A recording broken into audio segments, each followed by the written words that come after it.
Hello, we have a visitor. The sassy tiny Juniper. It's another day, another stream in fascist America. We're gonna talk about some goings on with the end of the world. From what it seems, it feels like it's the end of the world. It really does. And that may not even be exaggeration at this point, but we'll talk about that. Welcome to whatever this is, an attempt at providing education, advocacy, and a little common sense in this digital wasteland. My name is Aubri Devashrayee. This is Juniper. Do you want to say hi?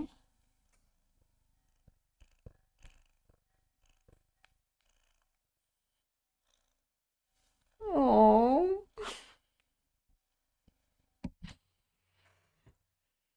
sorry. I got that instead. I don't know if you could hear her purring, but she's purring very loudly. Today, I wanted to address the ever-growing sentiment of transphobia in the nation of the good old US of A, but how it is happening on a global scale also. We have to deconstruct our perceptions of gender in order to push back against the totalitarianism of saying that there are only two genders. There are only two genders. That is just very ignorant, not true, and embarrassing. So that's going on, and unfortunately, it's being translated, they're transing it, into legislation and policy that negatively affects the lives of trans people. Seems as if that's the intended effect, right? So I want to talk about how these bills... Teeny, she's been wanting to drink my water lately. I don't like this trend. Hey, Kendra, how's it going? I'm doing all right. How are you doing?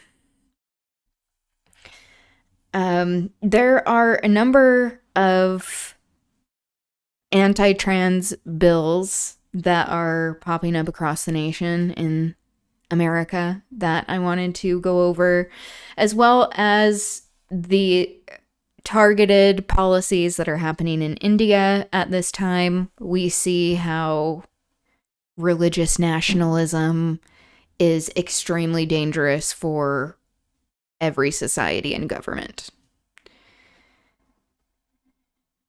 I hope you had a lovely weekend. Oh, thank you. I hope you did as well. Did you get to do something relaxing? I did. I got to write a little bit, clean. I mean, I didn't particularly enjoy the cleaning, but I did it and it helped me to relax after. Did you have a good weekend? What were you up to? I hope you also had a rejuvenating weekend. It's good to see you.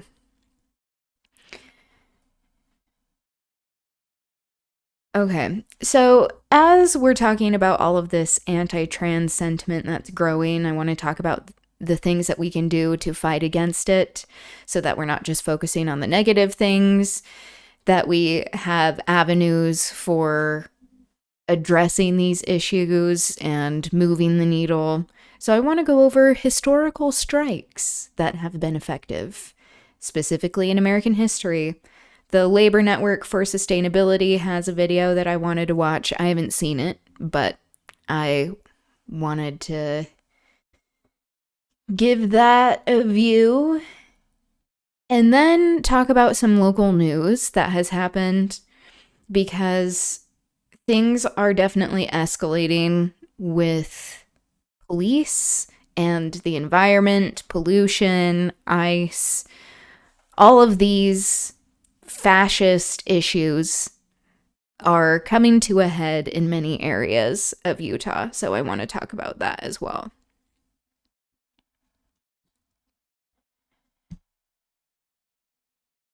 Oh, I'm so sorry to hear that.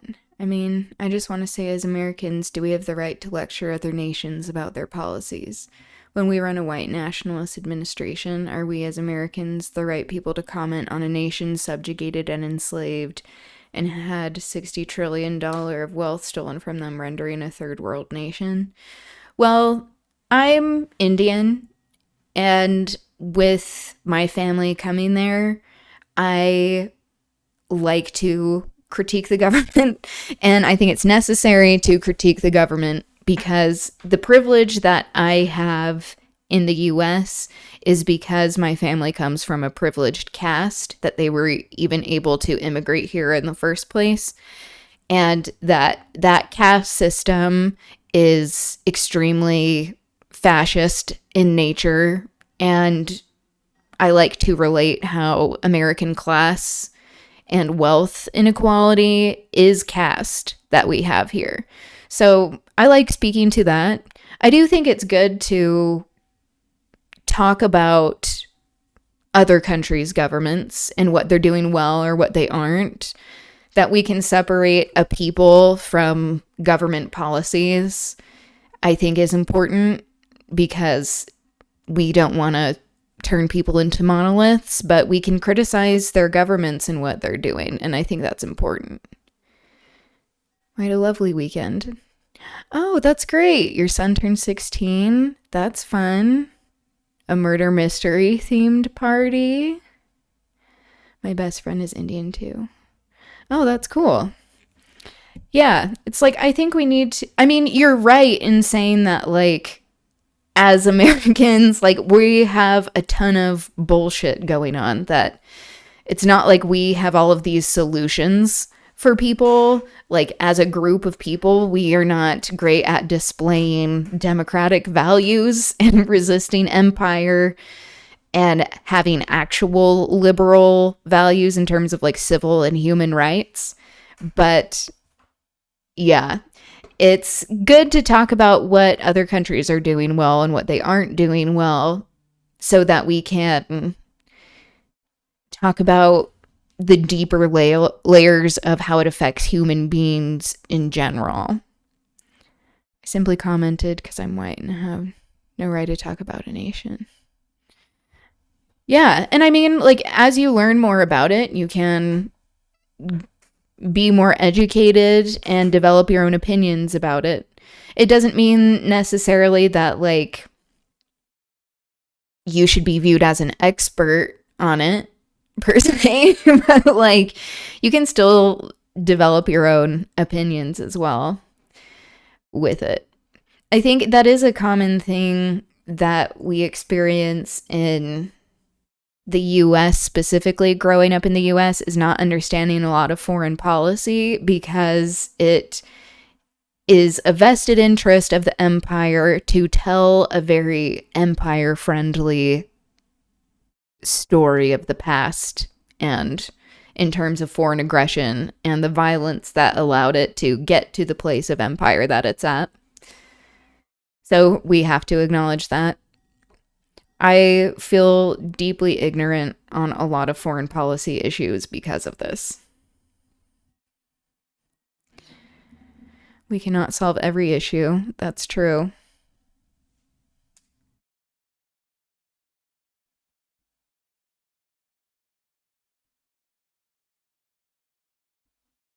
Yeah, and I think that's a good thing to call out as well. Of like, if you don't know about a certain thing, like, posturing that you do is a type of performative allyship that we don't need. So I'm glad that you can recognize that. I think that's important.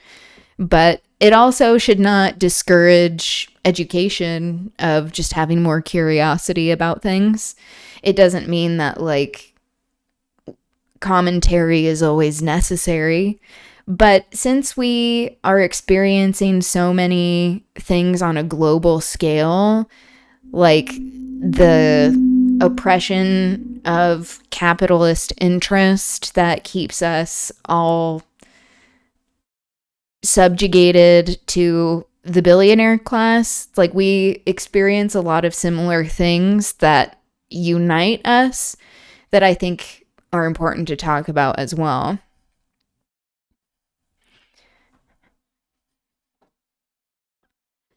Yeah, and I mean, like, that's one of the reasons why I like to do this stream, is to show that education is a lifelong process, that I'm learning. There are many things that I don't know, and try to use it as a way to talk about the issues of like gaps in our education in the American system, but that we shouldn't be ashamed of not knowing things as well, because there are many interests that ensure our ignorance, that have been happening for years and years, of underfunding schools and having a limited access to books and class, and how all of that plays a role in things.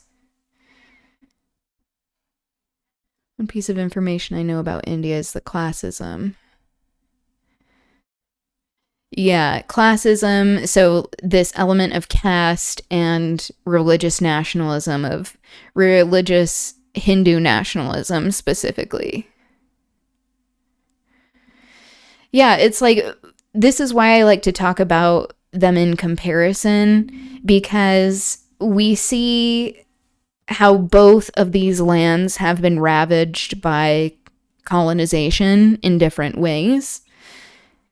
A lot of the same tactics have been used for colonization, but like how it played out in history and who were the main players.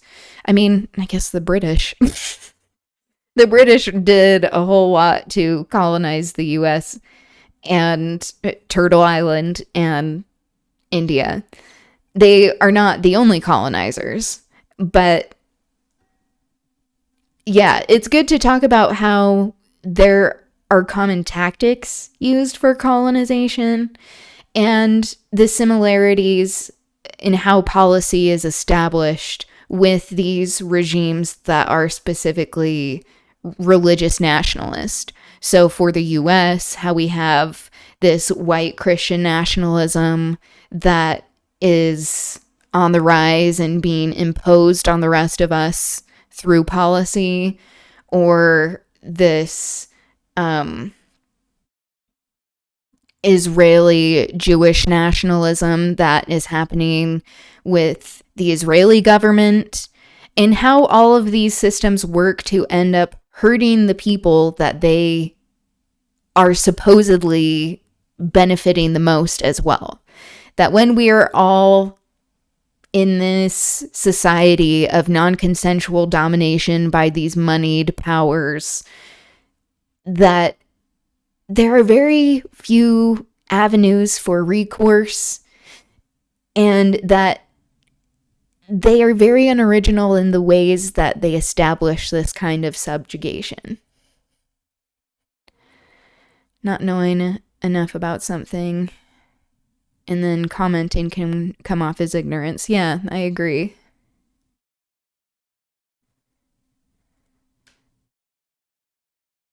Yeah. I mean, I think you have a good take on it. It's good to.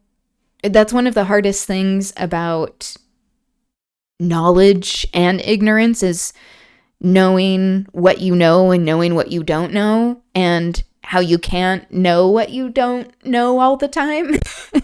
And how that can be tricky to actually understand your full knowledge on a particular subject, and if you are an authority or not. So I think you have a good perspective on it. Okay. And especially since I talk about decolonizing the world, or looking at these issues from a decolonizing lens, it's helpful to look at the various stages of like post-colonialism. I don't think there's such a thing as post-colonialism, but like this idea of a period of time that people have that colonization was existing, how that has gone through a rebranding to show that we are continuing to have colonization.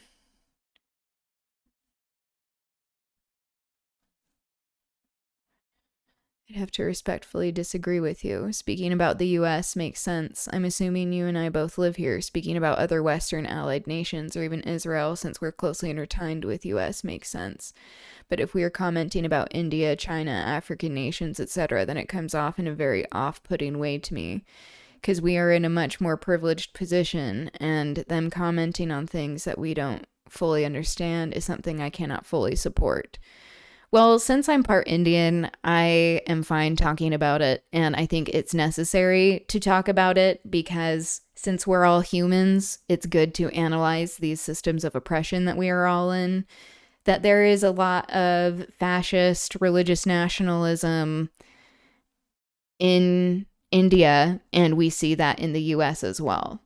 It's like it's important to me to talk about what is happening to people in India, and we also have to decolonize the perspective that we shouldn't look at other nations and their governments,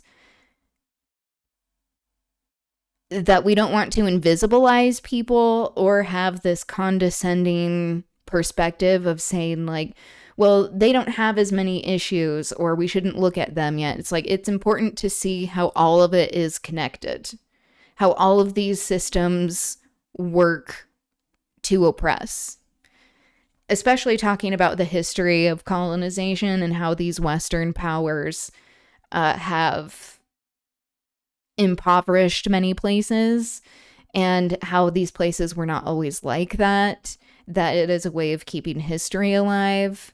So that's what I'll be talking about today, just so you know. Okay, so I like to start off with a funny video because this is what I do. And this is Patti Harrison, trans icon, who is interviewing Theda Hamill, another trans icon comedian. Whoa, I'm choking on my spit. They're both hilarious. So let's give this a watch.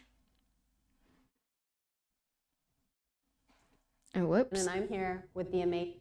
Here we go. Hello, and welcome to Conversation Therapy with Patti Harrison. I'm Patti Harrison, and I'm here with the amazing, incredibly talented, and the incredibly talented Theda Hamill.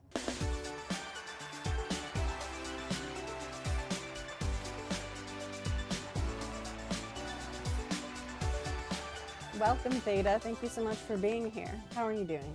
That's a little early to say. Now. Okay, I'm gonna have to address this. You're part Indian, I respect that, but you're not living there. I have family that live there and are living under these conditions. Hell, a wider person who immigrated to India can speak on that matter. Just because someone is not living in a place, it doesn't mean that we can't analyze the society that is there. But you don't get to speak negatively about a nation simply because you have a part ethnicity towards that culture. Okay, I heartily disagree with what you're saying, and respectfully, you don't get to tell me what I can talk about or not, especially as an Indian person. It's like, I think you should apply that context possibly to yourself.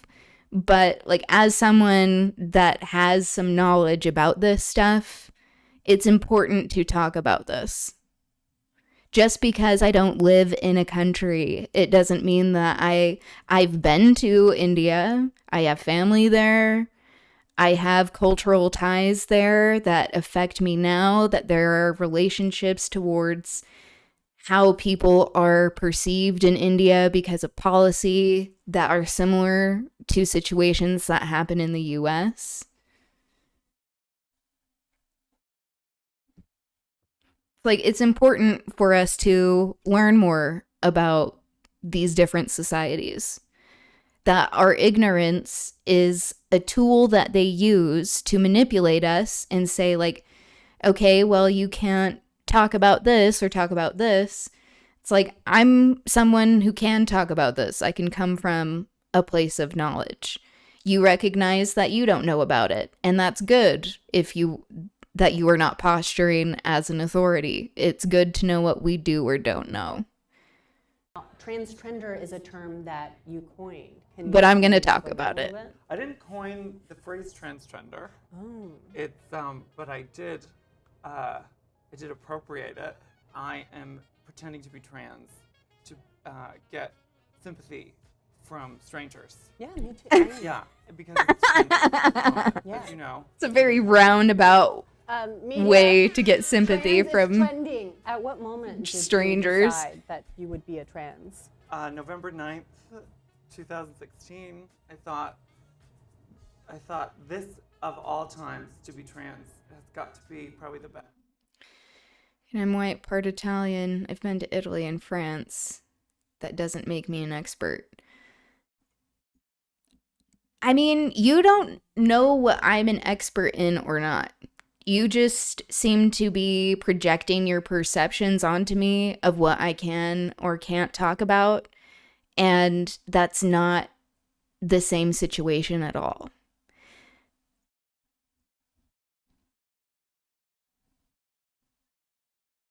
Okay.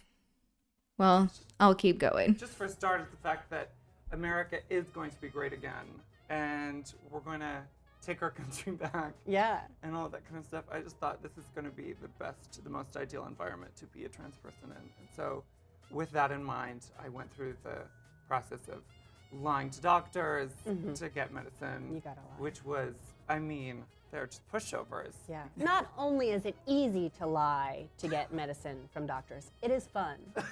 What have you been up to recently? Trying to be more of a. It's slut. not To easy. reclaim. That was a joke because it's very hard for trans people to get the care that we actually need from healthcare providers. So, Slutness. I think everybody slutness. sluts it up to get those sweet, sweet little kids. This is what we'll call tranecdotes. Oh, great. You don't have to say it's great. It's not great. It's not even good. In your experience as a trans person, Yeah. has dating, how has that been? As a trans person, I've been on one very big, long date Yes. and two very brief, unmemorable dates. The person I was with was another trans person, and that was like, I enjoyed that experience thoroughly. People are sexually attracted to sameness along different axes. Like, I'm attracted to transness, no matter where on the gender axis it is, just Right. the fact of transness. I and that is can a form of like relate to this. homosexuality. Yeah. No, I Being see that. I attracted see to that, transness. You know, it can be exhausting to be with somebody who you have to explain everything to. The things that cis people see as like the crises of trans life, just the maintenance and passing through the world thing, it's nice to share with somebody the fact that most of that stuff is like very boring. There are real legitimate struggles, but then among other trans people, you don't actually have to focus on your crisis state all the time. So that's Yeah. also a benefit. It could just Yeah. be like, we can both be bored with being trans. And I think that if once you get True. so bored being trans, you just switch back. Yeah. And now I think it's time that we Because that's what it's all transition to our about. next Boredom, segment. right? We transition. And this segment is called Bag Chat, where we chat on bags. I thought of some pickup lines, and I wanted your input. These would be pickup lines that cis people could use to pick up a trans person if they're interested. Okay, So great. I wanted to get your input. I see you as a fully actualized person with likes, dislikes, opinions, hopes, goals, aspirations. That doesn't do it for me. What about That doesn't do it for my me. dad is Steve Bannon. Oh. Ew. I like that one. Okay, what about this one? Your sense of self does not threaten my connection with my own identity and actually inspires me to think more critically about the mechanisms and functions of my own binary gender identity. That, to me, is compelling. It just sounds like To me, compelling. a latent trans person Just that overlay text. is about to use an actualized trans person as a stepping stone on their own gender journey. Okay, what about this one? I am Steve Bannon. Yeah, Do absolutely you have not. any advice for No, a no, innocent no. person looking to date a trans person? Sure.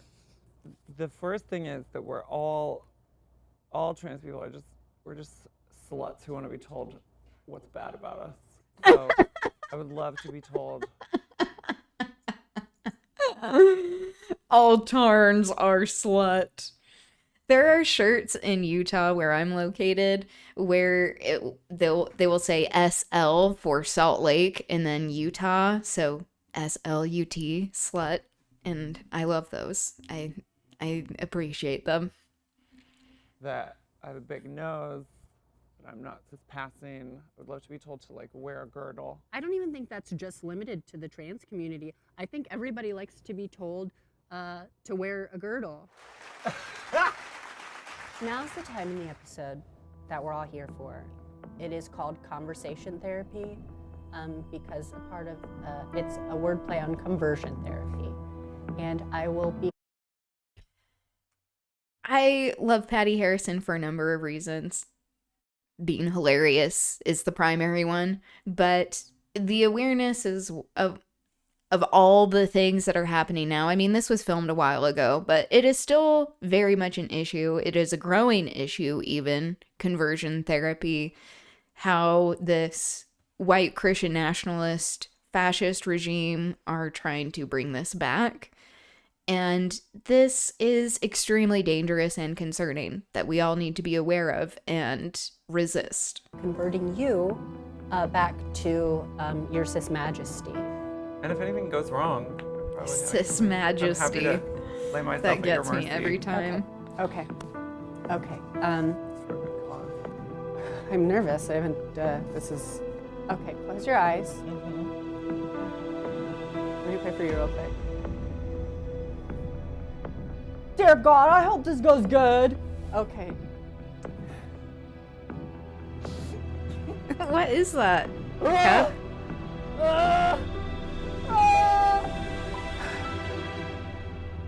I'm trans.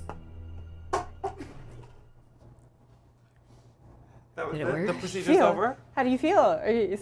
I feel great. Can you go to the batting cage? It's okay. A batting cage. I feel good. We used all the money in our production budget to get this bowl of fruit. We didn't allot enough money to make the machine that I had designed No, I'm to telling make you that you it from worked. trans to cis. No, I'm it's telling okay. you You that don't it have to worked. do that. And we've reached the end of our show today. Thank you so much for watching. I'm Patti. Line. That delivery. Oh, we've reached the end of our show today. It's just like cable access. Random channel. That's what that is. Harrison. Thank you so much, Theta.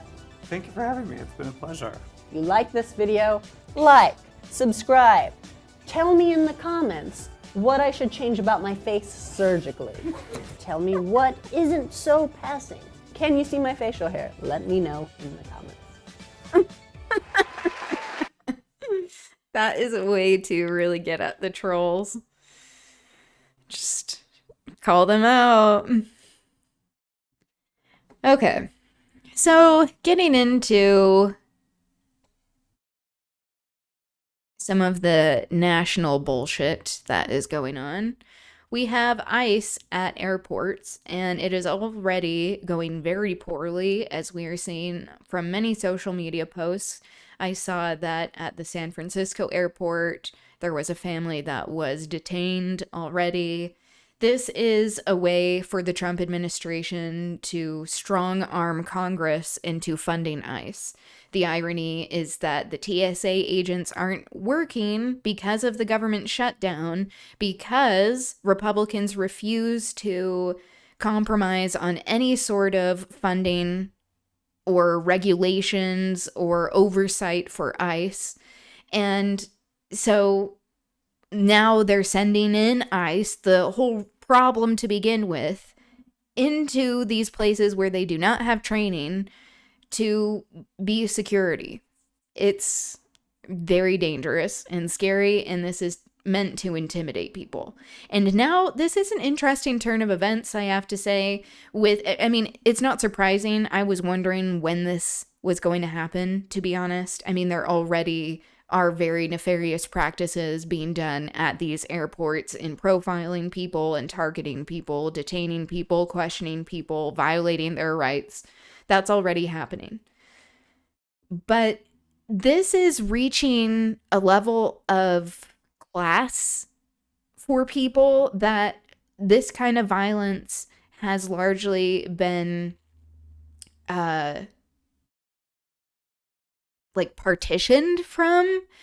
Because of class, the people who are at the airport, for the most part, have not had interactions with ICE or are distanced from what they're doing in communities.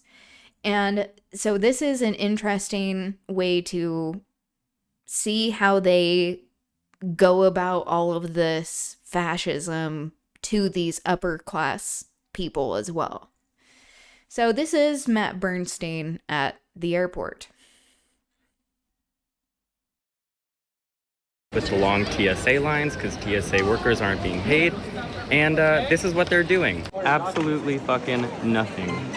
While this TSA agent, God bless her, handles the entire line, they stand here doing nothing.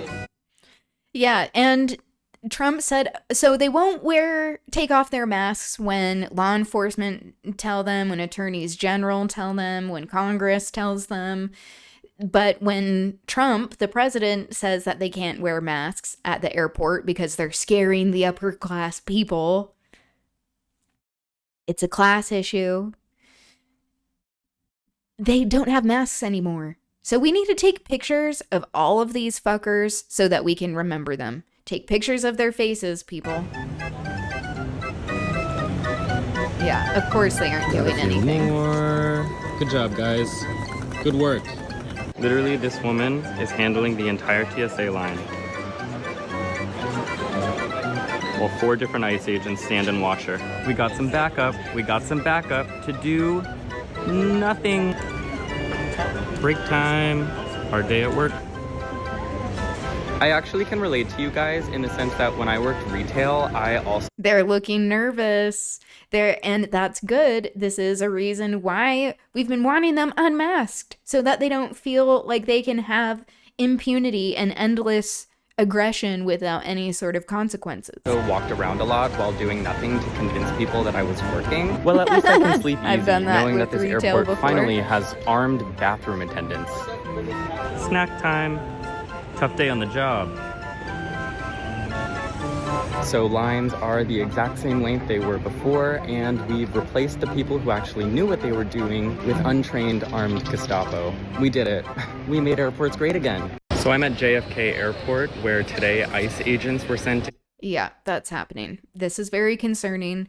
This is why we need a national strike. We need a global strike to put an end to all of this imperialist aggression by the US. Not only the US, but these imperialist powers that are happening on a global scale, because they are destroying humanity. They're destroying the planet. They're killing people for no reason besides enriching themselves. Okay. So let's get to these bills that are anti-trans, anti-queer, and depending on how triggering this is, I may play a word game after this. But I am going to be working on the bracelet that I started working on. So I'm going to get that out. Back, and we are joined once again by friend of the show, Erin Reed, journalist.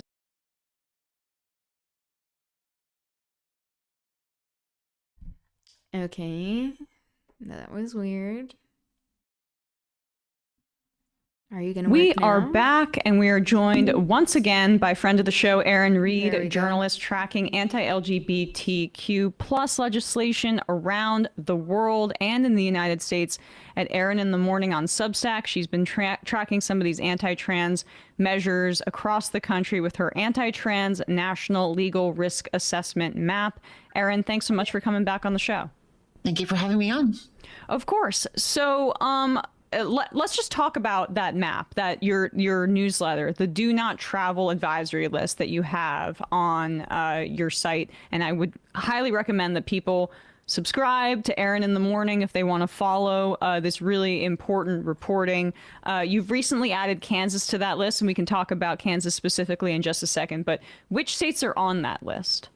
Yeah, so right now, Texas, Florida, and Kansas are the 3 do not travel states, the states that whenever transgender people ask me if it's safe to travel through, I say that you should take extra caution and avoid non-essential travel to those states. And how do you make that assessment? Yeah. So starting in 2022, I started mapping out the risk assessment in each state for transgender people because increasingly I was getting messages from parents, from students, from friends asking, hey, is this safe for me to travel to? Can I go to this state safely? And the laws have been changing. You know, every single month a new anti-trans bill passes in a different state, and I was the one keeping track of all of these laws. And so rather than answer each one of these questions individually, I started mapping them. I started saying this state is dark red. This is a state that you might have extra difficulty in bathrooms or whatnot. So the things that make a state do not travel, the very first do not travel state that I added to my map was Florida in the end of 2023, is Florida passed a bathroom ban that was different from most other transgender bathroom bans. Florida's bathroom ban allowed you to be charged with a misdemeanor and put in jail for 6 months. And so that was a significant escalation because a trans person traveling through any other state could use the bathroom, not be in risk of jail time for doing so. But in Florida, Texas, Tennessee, Utah, these are the heavy hitters when it comes to leading the charge in anti-trans legislation. Joyous times, joyous era to be alive. Florida, somebody who's unaware could find themselves the wrong side of the law. And so then in Texas, we added that one as well, because Texas likewise had a similar bathroom provision, as well as some very concerning things from Attorney General Ken Paxton in Texas, where he was targeting driver's licenses, saying that it was fraud to have driver's licenses that don't match your assigned sex at birth. And then in Kansas, just a couple weeks ago, Kansas passed a bill that immediately revoked all transgender people's driver's licenses in the state, which we saw that made national news, international news even. Yeah, but it also created a bathroom bounty hunter system where every member of the public can, if you find a trans person in the bathroom that you think they don't belong in, can sue that trans person for $1,000. This is a copy paste of the bounty system, by the way, in Texas as well for abortions that we were talking about. There is a law that's similar in Utah. I don't know if it's for the exact same amount of money, but there is a reporting line for public bathrooms. This affected me personally, working for the state of Utah, as well as many, many other queer people, trans people, gender nonconforming people, cis people who don't fall neatly into these categories of gender binaries, that it has and is negatively affecting. A few years ago, the danger of what is happening in Texas with these driver's licenses is can't be overstated. This has also come up in the context of the immigration debate, where you have these psychotic Republicans that want to take away driver's licenses from people if they're undocumented. They're like, this is literally a safety issue. If people need to drive and be behind the wheel, and you need to have people who have licenses and who have gone through some sort of DMV training. And now this is about making trans people sub-citizens in the same way they're trying to make immigrants sub-citizens, but it presents major safety issues for the general public. It does. And then let's also talk about how in Kansas, for instance, the bill that invalidated transgender people's identification documents, it had no waiting period. The immediate aftermath, the day after the bill passed, every trans person found themselves with revoked licenses. And so all these people... Yes, exactly. That there was no hang time there. The very next day, people found themselves without identification that was valid. This is fascism. This is how fascism works. To intentionally relegate people to these subgroups to further marginalize people in society, to maintain their stronghold and grip on power, and that they do this to justify their religious beliefs as well. And what's so scary about this is that with your license, this is how people get around in the world. This is how people are able to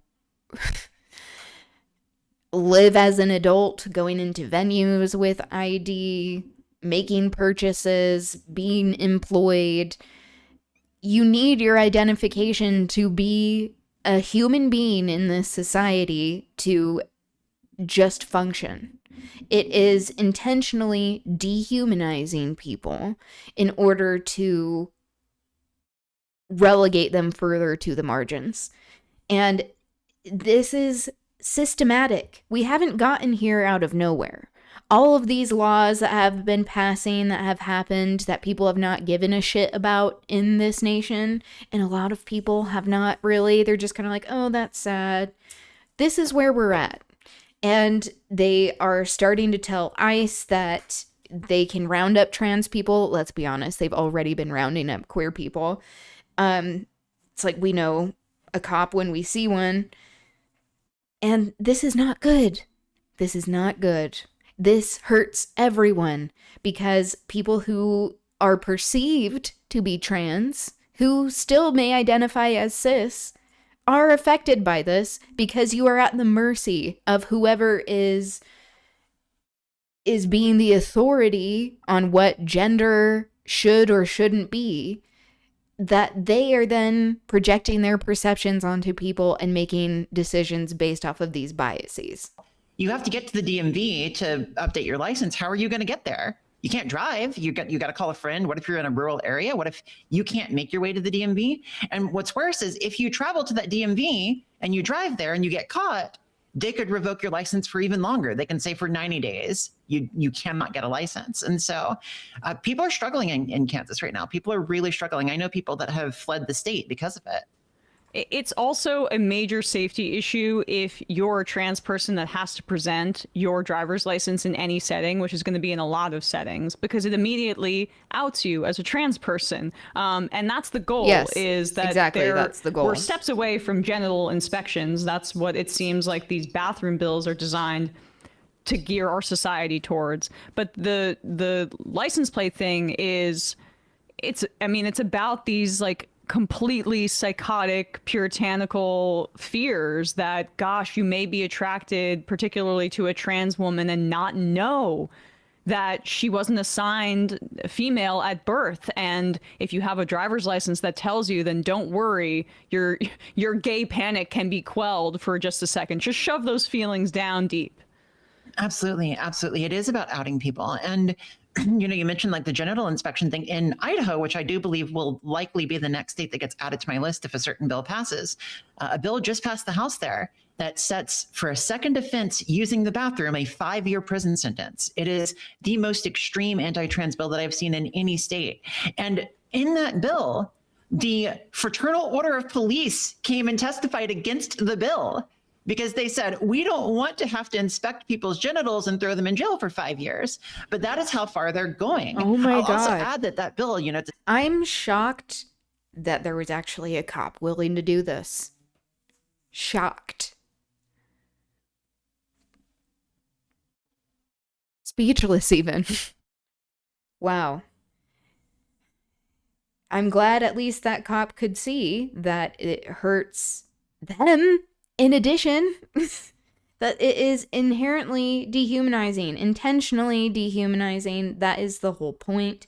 We have to put an end to this because this doesn't just affect trans people. People should care because it affects human beings. Okay? And this also has the larger effect of being harmful to cis people. This is why we need a national strike desperately. Please look up General Strike US and sign a strike card, submit your demands, and share so that we can get enough collective power to take back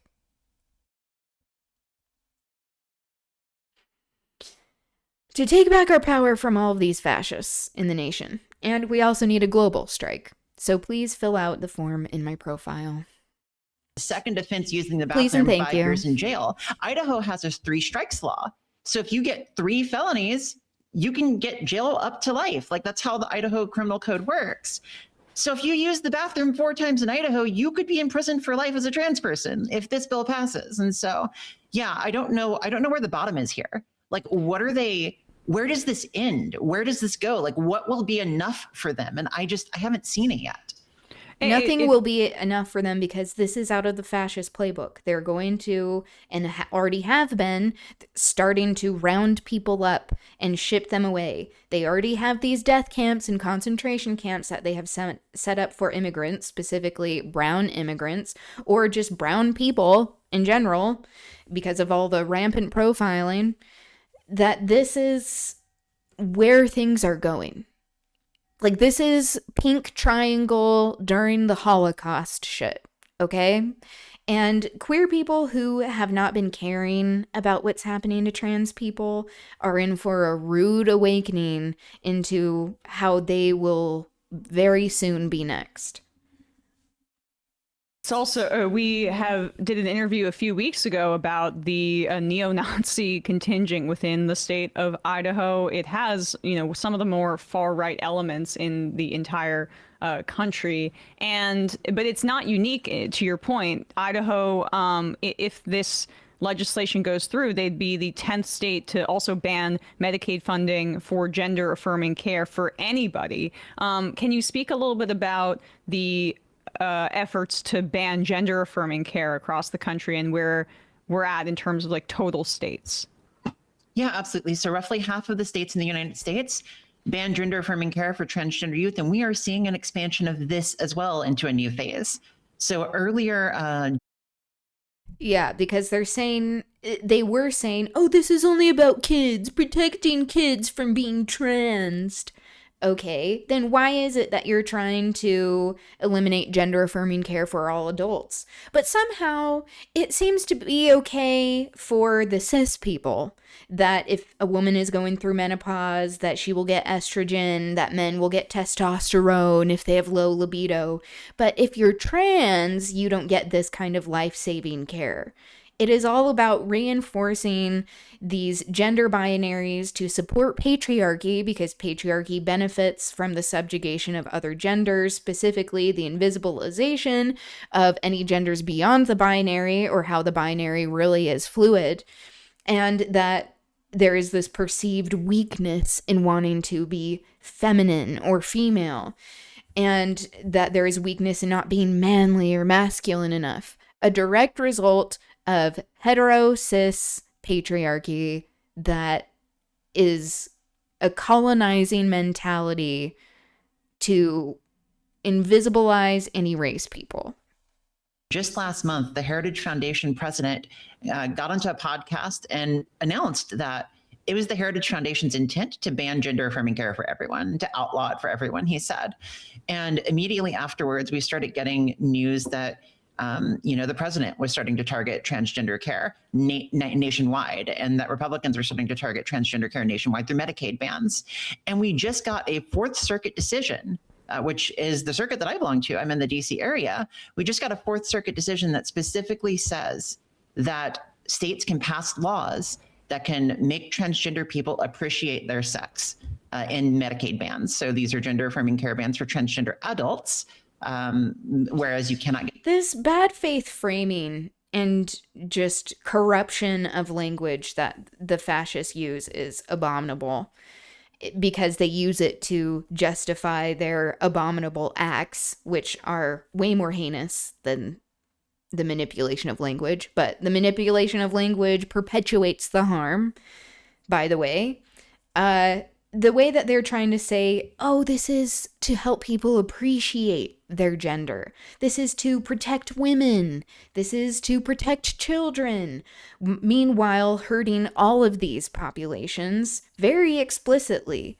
with real examples that these legislators have heard throughout the legislation process that they don't care about because they are so delusional about this supremacist project with these religions that are telling them that trans people shouldn't exist, and that a lot of them don't even believe these things, but they do it because they know that they can have power from anti-trans sentiment, and that they don't have to feel personally the repercussions, even if it negatively affects them in the end.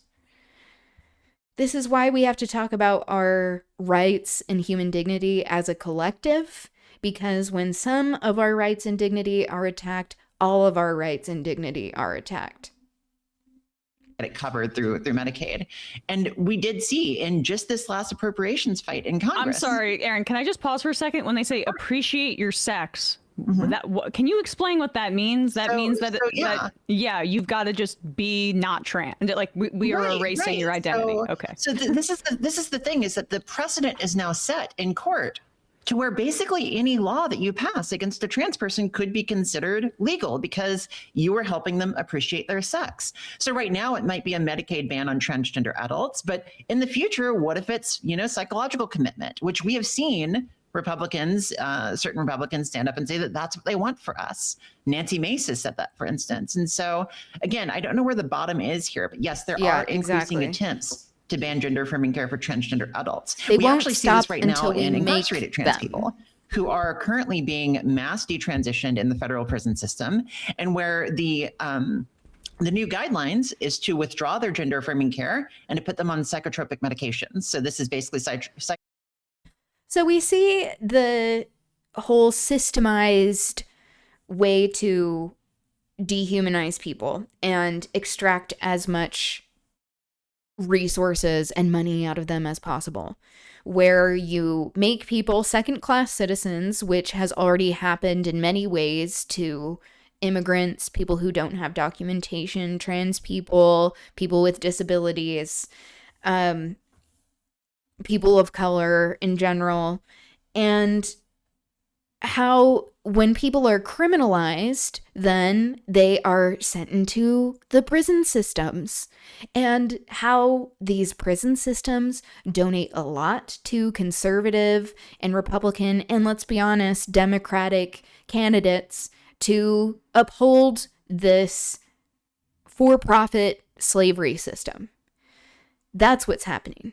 And they are intentionally trying to, or they are making these laws to not offer care to people in incarceration because they are trying to force people to transition, to detransition. That's what is happening. This is a form of cruel and unusual punishment, a form of torture that you would think the 8th Amendment of the Constitution would be, preventing, but that is where we're at. The industrial prison complex is modern day slavery. Exactly. This is the intention for marginalized groups with these fascists and white Christian nationalists, is that they want to marginalize people and get as much labor out of them as possible. How can they be exploited the most and then be just cannon fodder for people? Psychotropic medication conversion therapy that they are currently attempting in prisons right now. And it's terrifying as a transgender person who's not in jail, who knows that if I drive through Idaho maybe in the future and they put me in jail, then I could end up on, psychotropic medications trying to detransition me. And are these medications, are these prisoners in the prison that assigns with their gender, or in some of these instances are these trans, and that, you worry about trans women and the danger there, being forced into, say, male prisons under these conditions? Yeah, so in many cases, they are forced into male prisons. There are several states that do this, Idaho, as well I as know. certain fights in the federal Idaho prison and system where this Utah is also are some of the occurring most right now. And transphobic just so your places in listeners the understand nation, how horrifying this along is with for a transgender Texas woman, and Florida. there is an unofficial practice called V-coding or V-carding, where they will place a transgender woman with an unruly inmate to basically quell them. And you can basically imagine what that means. Yeah. It's like all of this is incredibly intentional, and that's why it's so upsetting that there are whole groups of people that are allowed to be dehumanized in this manner for the wealth and power of certain groups of people in order to feel like they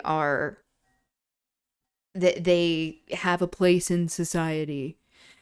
The other piece of this that is extremely upsetting is that there are many places that are repealing restrictions and policies around rape of trans people, that there are precautions that are being eliminated. It is to perpetuate harm. This is why when there are international bodies that study genocide come out and say that we have a genocide of trans people in the US, this is what is happening.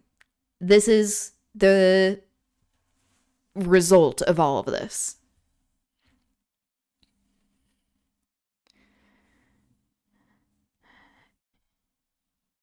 I met a trans lady at the Unitarian Universalist Church we went to. Oh, cool. Yeah, it's a hard place to live. I think it's hard to live in Utah as a trans person. It's definitely hard to live in Idaho as a trans person, I'm sure.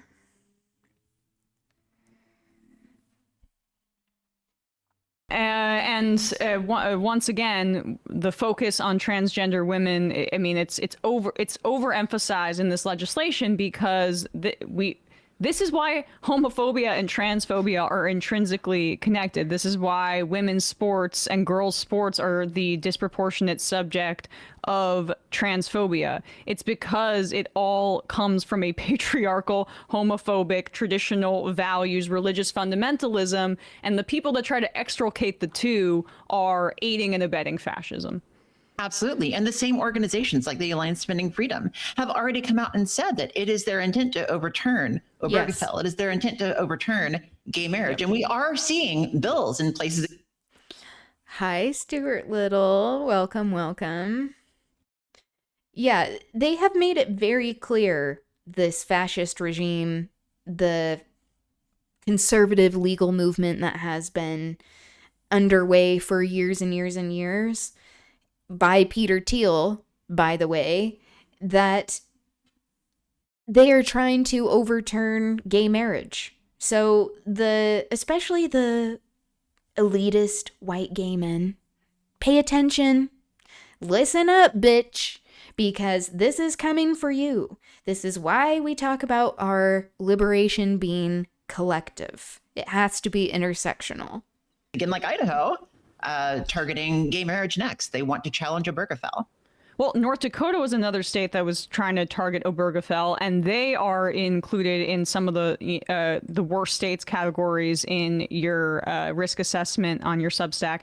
Can you talk about how North Dakota and other states like Oklahoma, and I'm forgetting perhaps the third one, that are trying to prohibit changes to birth certificates? Because right now on the federal level, the Republicans are trying to create a very difficult system to register to vote that doesn't just, you can't just use your driver's license. You would need to provide a secondary form of identification that includes birth certificates. Now, 70 million married women in this country would have trouble, cis women would have trouble with that category because they've changed their names.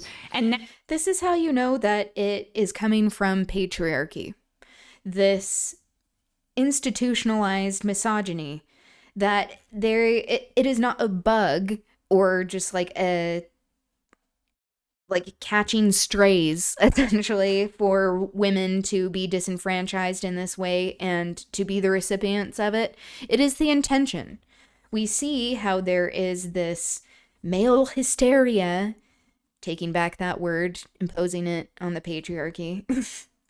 This hysteria in wanting to monitor and regulate femininity and gender because patriarchy benefits from this regulation and monitoring, surveillance and dictating of gender, who gets more dignity than other people, because the system is inherently rigged for white cis straight men.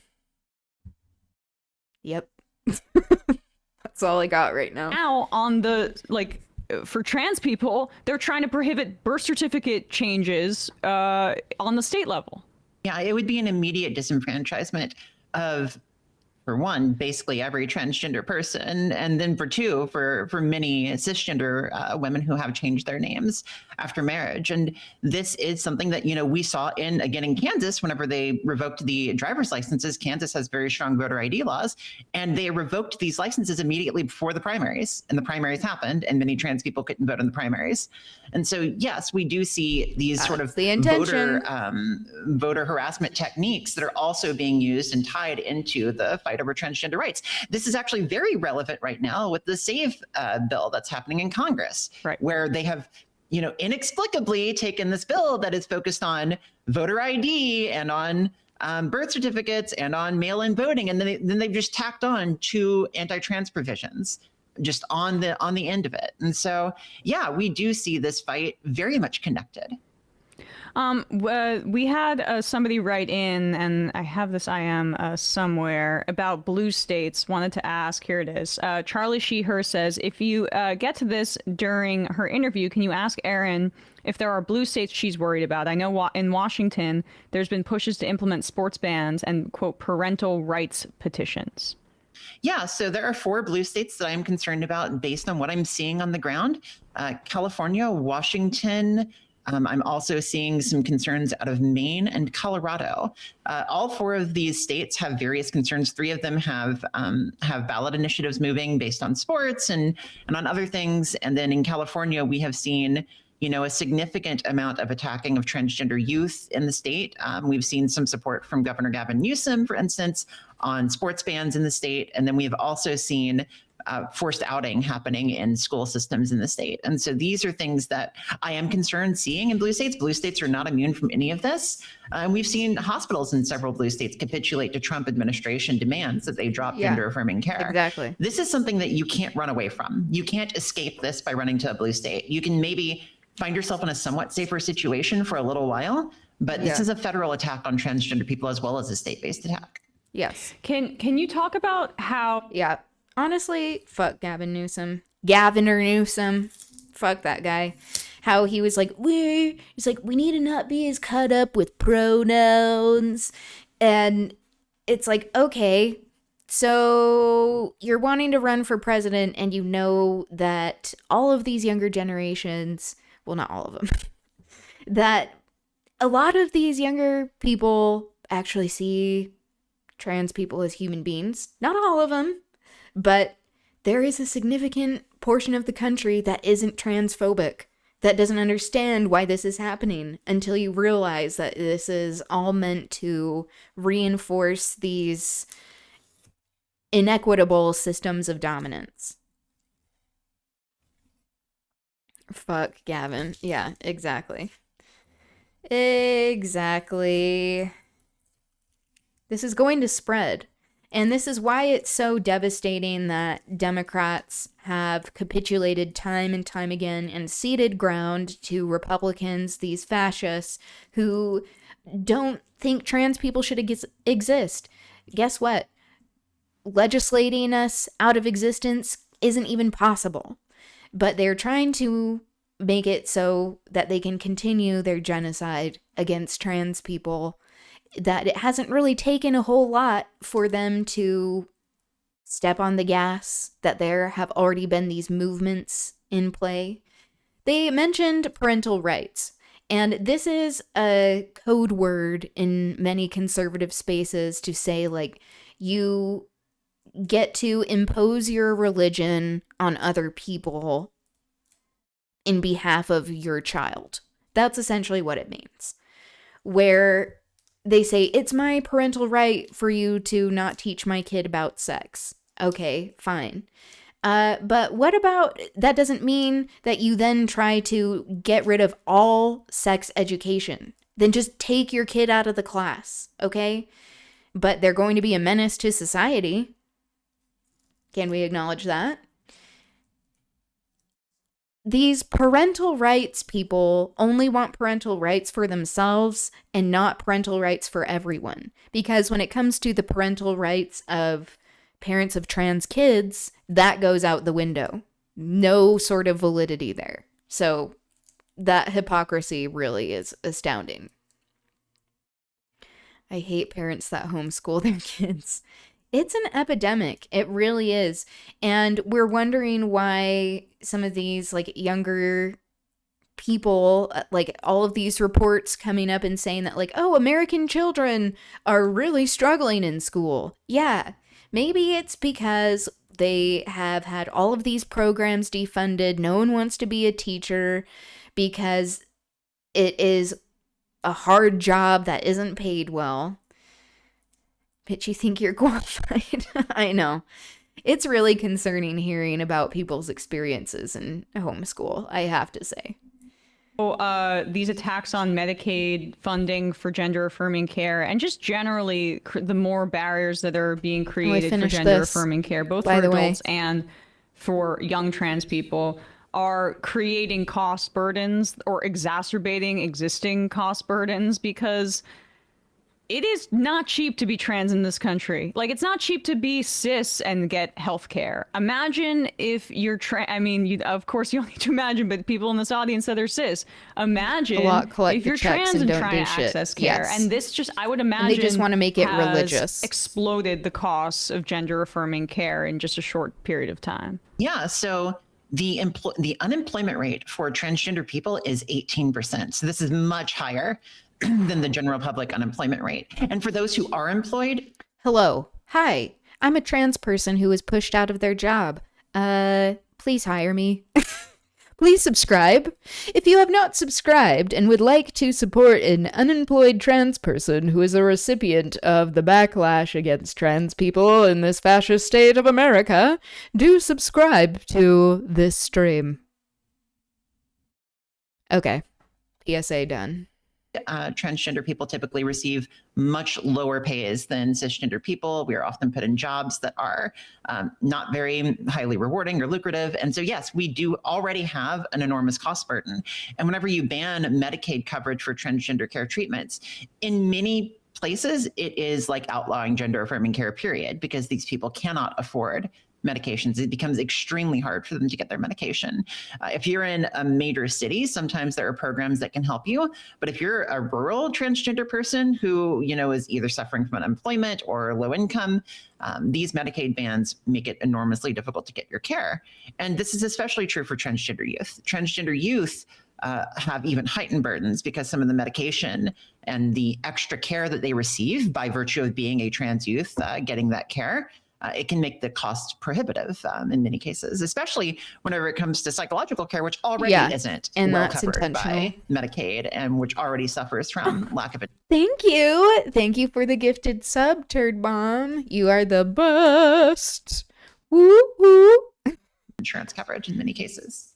Thank you very much. Lastly, can you just speak about the impact of what a ban on gender affirming care for youth looks like? Because the right uses sports and graphic imagery of surgery that no one wants to think about surgery. It is difficult no matter what kind of surgery you're getting, to scare people off or to spread misinformation about. Yeah, no kids are getting surgery. That's not happening. That's happening in very few places in the world, but it is especially not happening in the United States of America, especially in this fascist shithole. So that is a complete lie that Republicans are coming up with, conservatives, and that a lot of Democrats are espousing as well, let's be honest. And people primarily think about genitals when it comes to trans people, and that is a dehumanizing way to think about us, just to throw that out there, because it's no one's business, and it should be accepted that there is gender diversity, that this is allowed. Shout out Torin. Oh, for the gifted sub. Amazing. Thank you. And welcome. I don't know how to say either. Torin. If there's a correction, do let me know. If you care, I guess. What gender affirming care for young people under 18 really looks like. We know that this surgery is exceedingly rare, and there's a very specific timetable of years long of therapy and care before you approach even, hormones in sometimes some of these instances. Can you just myth bust some of these things, because we're up against the very cynical usage of graphic imagery from the right? Well, I want to actually start with the beginning of your question, which was, what does withdrawing this care look like? And so for a trans youth who has known about their gender identity since they were young, who went through the process, who made it to 11, 12, 13, 14, started puberty blockers, got on hormone therapy, they're 15, 16 years old. They, let's just say it's a transgender girl. She might not be out to her peers. Everybody might know her as a girl. She looks like a girl. She has been living in her gender identity for years. And then suddenly the state takes away that medication. That transgender girl will begin to grow facial hair. Her voice will drop. It will be terrifying for her. She is in a school, and everybody that has known her for who she is her whole life is suddenly going to see that. It's horrifying. You can imagine why this kind of thing leads to suicide. You can imagine why this kind of thing leads to horrific mental health problems. And so that's what it looks like whenever you pull care from this population. As far as what it looks like for transgender youth, right now, it's hard to get care, period, because of the fact that so many hospitals have been shut down by the Trump administration. But Basic these families, care. the ones that I talk to, they have binders full of all of their psychological appointments, full of all of their endocrinology appointments, their levels that they've had measured. They do this so that if they're ever attacked by, legal forces, they can have this to show them that they did their due diligence. I think that the biggest thing that medical practitioners want for transgender youth, and I think that everybody wants for all medicine, is individualized care that makes sense between you and your doctor. Those are the only people that should be making that these, should not these be decisions. revolutionary. If you can talk to a doctor and you have come up with a... But we also see how this fight for autonomy, trans autonomy over our bodies, how this applies to reproductive rights, how it is deeply important for gender affirming care to have access to abortions. The consequences are very grave. When I worked for the state of Utah, we did a health assessment for queer people. It was the first one that was done. It's probably, to be honest, going to be the only one that's ever done, because in this climate, I doubt that will happen. It was basically like a miracle we even got to do it anyway. There were so many fights that I had to have, and other people who I was working with, we had to have on behalf of this assessment. And we found out, this was in 2023, so before this second Trump administration, that 75% of participants, people who were filling out the assessment, had suicidal ideation within the past month. That was 75% of people in Utah. This is before what has been happening in the Trump administration. We are in a crisis when it comes to the health of queer people, but especially trans people of color, especially any sort of people who fall in these categories with disabilities, that this is very serious when we're talking about the health and well-being of people, and we have to say no, because it's not just happening to queer and trans people, this dehumanization and disenfranchisement to relegate people to second status of citizenship is happening to women. It's happening to people with disabilities. It's happening to people of color. It's happening to rural people. Rural white people, by the way, and we have to say no. So if you are interested in stopping what is happening, do look up General Strike US and sign a strike card, submit demands. And also, if you are interested in a global strike and taking back our power as a working class across the world, fill out the form in my profile. I have both of these links in my profile. Plan, and you have worked so hard on that plan individually for what works for that transgender youth. It's nobody's place to come in and say, we want to just blanket ban it. Well, Aaron Reed, really appreciate your time today. Everyone check out Aaron in the Morning. We will put a link to that down below wherever people are listening to or watching this. Thanks so much for coming on the show today. Always a pleasure, Emma. Thank you. Always a pleasure. Thank you.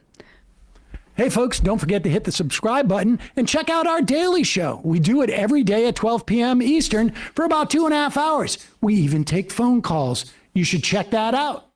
Okay, Sam. Thank you. Okay. It's tiring talking about this shit, which is why it's important to talk about what we can do to fight back. So I want to play this situation that is happening in India that affects trans people, and then talk about historical strikes in American history that have been effective. So this is by Rohan Davis. I really love his channel and his content. He does a lot of really great research for these video essays. Excuse me. Here we go. So let's watch this. Excuse the voice. I've got a pretty bad cold and fever, but I wanted to make this video anyway. Not this again. Okay. Round 2.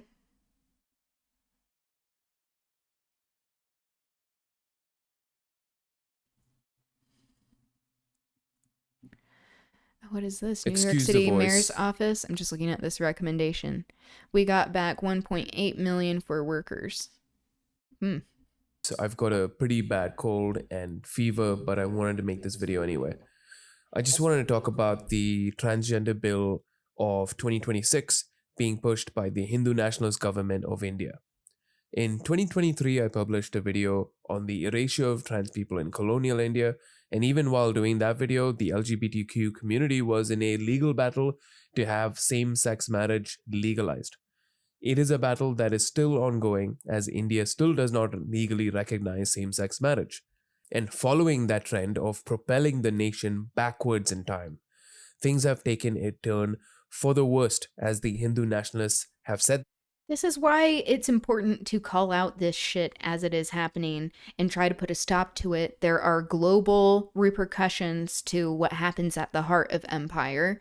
Not to say that this might not have happened otherwise, but we see how many places follow suit when this happens. It provides a permission structure for them to pursue similar legislation and oppression in their own societies. So this has been going on, and it is a remnant of colonization, but this colonizing mindset is what leads to this desire for complete domination and erasure of people. Their sights on the trans community of India. For a bit of background, it took decades of work by Indian activists to win the right to self-determination and self-identification of one's gender in 2014. In the landmark case of the National Legal Services Authority versus Union of India, the Supreme Court actually held that the right to self-determination of one's gender is a fundamental right protected under Articles 14, 19, and 21 of the Constitution. The court at the time also held that this right requires no medical or surgical procedure, no medical certification, and no administrative or fucking fascist state approval. But of course, something else happened in 2014. India elected a group of patriarchal, superstitious, fascist Hindu men who want to culturally dominate Indian society and turn the clock back to a far more regressive, oppressive time in our history.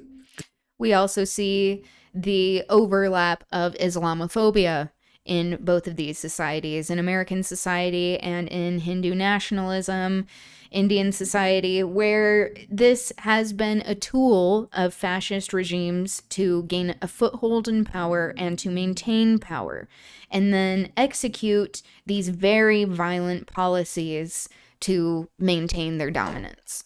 The new Hindu Nationalist Bill is cynically called the Transgender Persons Protection of Rights Amendment Bill 2026.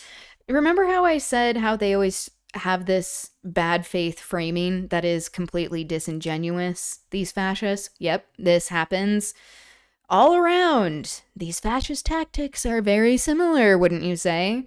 Where it is always claiming to protect people, to empower people. And we see that it is nothing of the sort. And that they have to be called out for this because there is extensive data showing what helps trans people actually have protection and dignity, what helps women feel safe and protected in society, what helps children be safe from predators and people who are grooming them, which most of the time turn out to be religious leaders, let's be honest. So it's like there is data that shows the right way to go about things that is ethical, that gets consent from people, that empowers people, but that is not the point. The point is to still keep power, not to distribute power in any sort of way, and do it by demonizing certain groups of people. Fascists love to say they're actually protecting you while stabbing you in the back repeatedly. On 21st March 2026, more than 100 plus members of the All India Feminist Alliance, ALIFA, and National Alliance for Justice, Accountability and Rights, NAJAR, which are both pan-India platforms associated with the National Alliance of People's Movements, have issued an open appeal to all the parliamentarians, Lok Sabha and Rajya Sabha, expressing grave concerns over the Transgender Persons Protection of Rights Amendment Bill 2026. Which was introduced in the Lok Sabha on Epstein was a 13th huge March child 2026. safety advocate. They have appealed to all MPs to individually exactly. and collectively Case in heed point. to the sane voices from across the country resisting this unconstitutional bill. Seems to be and a bit ensure of the bill is misdirection, immediately withdrawn projecting and not passed even. by both houses of the parliament. They have also appealed that no legislative changes must be made without widespread and inclusive consultation. And by the way, Epstein, there is more information coming out about this, and I'm going to be showing some of this tomorrow, is that there was a lot of fetishization of trans people, who would have guessed, by the Epstein class. And this is extensively documented where, these same people who claim that trans and queer people are child predators who are grooming kids are often the ones who are grooming kids and are child predators and are trans amorous, that they call trans people on the weekends and want to engage physically with people. And it's just the hypocrisy. This is why these closet cases are such a problem in these halls of power. How else is he supposed to protect them? Yeah, exactly. Patients with transgender, intersex, non-binary, genderqueer persons, collectives, communities, and civil society organizations, including so many different types of trans identities. That really was touching to me. Trans, non-binary, intersex, genderqueer. Oh, I feel so seen. I technically identify as genderqueer. Most technically, Hydra, because that is derivative of Daisy culture, but genderqueer also sits really nicely with me. Here are the objections to the bill specified in the collective appeal, which should give you a very clear picture of why this bill is so horrendous it challenges even the previous colonial British laws imposed on trans people in its depravity and inhumanity. Number one, narrow definition of transgender persons. The amendment bill substitutes the existing definition of transgender persons under Section 2K of the Principal Act with one that incorrectly recognizes only persons with named socio-cultural identities or medically diagnosed intersex and congenital conditions. Trans men, trans women, non-binary and genderqueer persons who do not carry a medical diagnosis and or do not belong to the named socio-cultural communities are arbitrarily excluded from the definition and thereby from the protection of the act, thus violating the legal and constitutional rights of lakhs of citizens. For context, for those watching, the socio-cultural identities that the fascists have deemed acceptable categories. See, when we get into defining people by their body parts, not as being a human being, this is how dehumanization happens. Focusing on anatomy, focusing on people's bodies. This is a way to make it so these fascist powers enable bad actors to speak in the same way. It allows for whole populations to be perceived in a dehumanized manner and then codifies it. This is systemic oppression and dehumanization. We are all human beings. Exactly. We're all different roasts. It's a diverse world of little coffee beans out there. Are the Hindu nationalist co-opted trans identities of Hijra, Kinnar, Aravani, and Jogta. I'll come back to this later, it's important. Number two, the second point raised by the collective against the Indian government is the de-recognition of self-perceived identities, essentially saying that this is a straightforward rollback of human rights. The amendment bill omits Section 4(2) of the Principal Act, which guaranteed every person the right to self-perceived gender identity. The statement of objects and reasons states that the purpose of the Principal Act was to never to protect persons with self-perceived gender identities. This characterization contradicts the binding directions of the Supreme Court in NALSA 2014 and the constitutional guarantee of equal protections and non-discrimination. A legislature cannot restrict or subvert the constitutional rights that a statute is meant to uphold. Number three, this new fascist bill introduces medical gatekeeping. The amendment bill introduces a new authority defined as a medical board whose recommendation the district magistrate is required to examine before issuing a certificate of identity. The Supreme Court in NALSA expressly rejected the requirement of medical evaluation as a precondition for recognizing gender identity.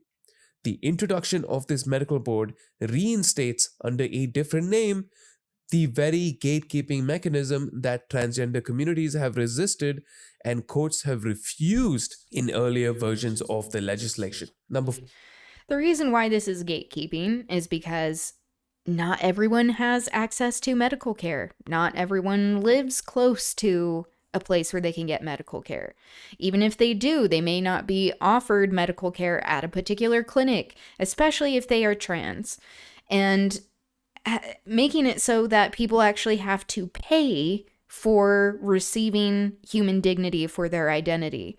This is a deeply fascist premise and sounds very similar to what is happening in the US. Because, like I said, these fascist tactics are not original. They're very tired, and we have to stop them. 4. This bill excludes the most vulnerable transgender people.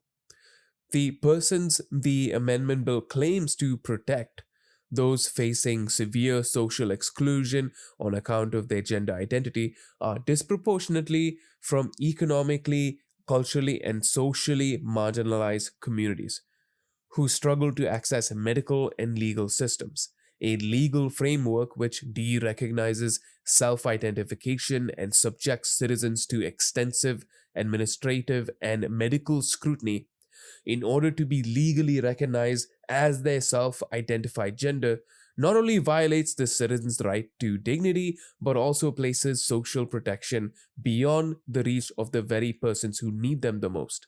Now, for a moment, if you're a Yes, that's a cis-het great way man of putting or that. woman watching this, basically someone who identifies with the gender they were assigned at birth, if you're watching this right now, can you imagine being asked to fucking prove your gender? Okay, so what she's saying behind this text, we are in such a degrading situation in society. By the state, which is being run by a party who garlands rapists and worships people who advocate for the weaponization of rape, by the way. Would you let Modi ask you to take Yeah. your shorts off and perform a medical exam on you to prove your gender? Also, that a Hindu nationalist board can validate it. Number 5, Yes. this Hindu nationalist bill criminalizes transgender Separation people's of church support and systems. state. The new penal provisions under the substituted Section 18 criminalize compelling any person to outwardly present a transgender identity. Read alongside the substantially narrow definition of transgender person, these provisions effectively treat self-determined transgender identity as an outcome of coercion or deception rather than a legitimate. Oh, that's what they always say. You tricked my kid into being trans. You transed my kid without my consent. That they're trying to get out this messaging that no one is naturally a trans person. That it doesn't make sense for someone to just exist as a trans person, that there has to be some sort of trauma and coercion involved. And you know what? I would argue, this may be an unusual take, but I would argue there is much more coercion when it comes to cisness. Maybe that's why I dressed like a Victorian doll for a good portion of my adolescence. Probably that. Probably feeling forced into gender roles. That seemed to have more coercion and an effect on my psyche, negatively, by the way, than me being indoctrinated by trans ideology, what they try to say. And it's just complete nonsense. And they don't understand anything about trans people, clearly.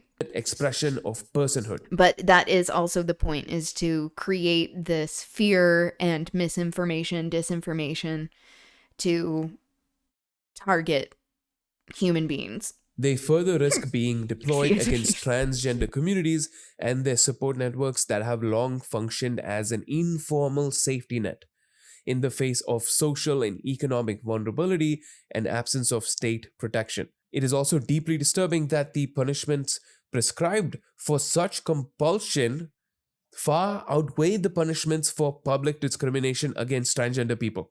Yeah, we're looking at life in prison for those suspected of having coerced someone to get a gender-affirming surgery. Life in prison.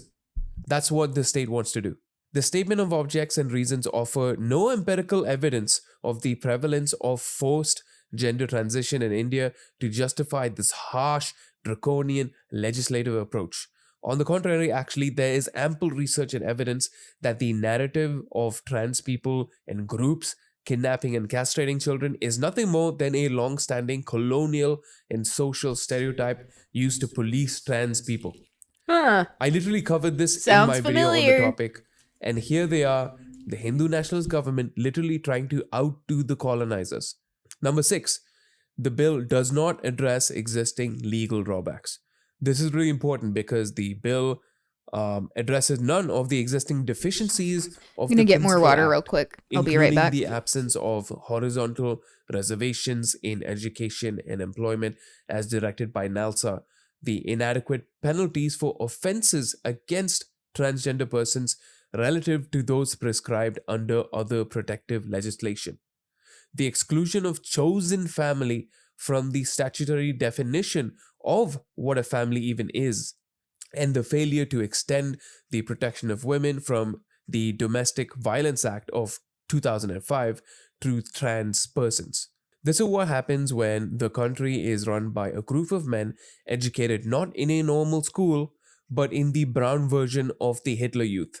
This Hindu nationalist government will allow fucking Israeli war criminals to run their little Israeli only cafes in Kasol and Israeli only clubs in India by their own fucking rules. But Indians in India can't control their own identities. This Hindu nationalist government will pimp out their own Indian labor to replace Palestinian labor in Israel, but will not allow Indians in India to determine their own gender. This Hindu nationalist government will allow white people to create foreigner only spaces in swimming pools and even fucking temples. Temples. Are you listening, Hindus? They'll literally help white people do apartheid in India, but won't let Indians determine their own gender. Shame on you. The next time I see an upper caste Hindi speaking Hindu from North India in my DMs complaining about Muslims or the Taliban or whatever else, just remember you Hindu nationalists don't have any leg to stand on. Ask your party who claims to represent you to take Manu's foot out of their mouths and then we'll talk. All of this is actually worse than when the British did it. The language the current Hindu nationalists are using as well, like castrating, mutilation, and so on. You know, these fucking uncles are just copy pasting these words from old colonial laws. What's really sinister about all of this is how they're saffronized and Hinduized being trans. Brahminical Hinduism has existed for this long by co-opting traditions and finding fantastical reasonings and justifications for why something is okay just because it's Hindu or because a Hindu deity or a Brahmin approved of it. I'm back. If Christian nationalists hate trans people because safety of children, why are they so down with circumcision? Exactly. They're like, genital mutilation. Except when I choose it. It's not genital mutilation when I choose it.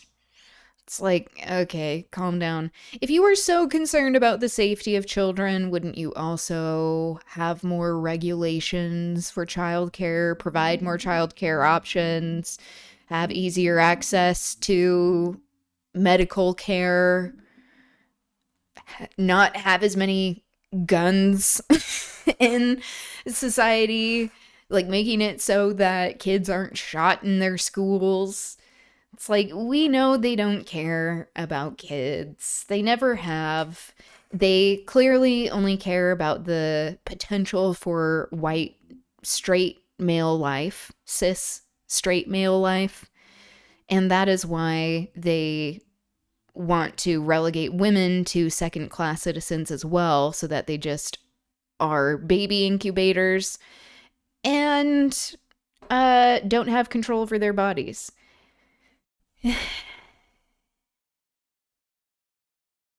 Fascists doing fascist shit. And we see the techniques are very similar.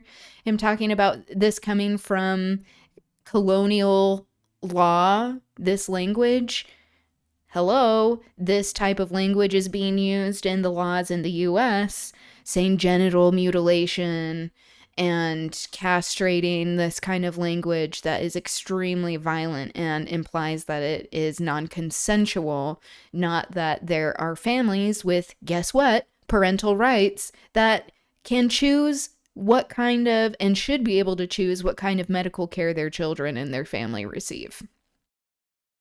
Past for or whatever else. They've cynically narrowed the definition only because Hindu texts have references and justifications for the existence of trans people. Like the sign of a Hindu deity existing within a certain type of trans identity. Which is why they've included a specific, very specific Hinduized trans identity to be applicable for rights.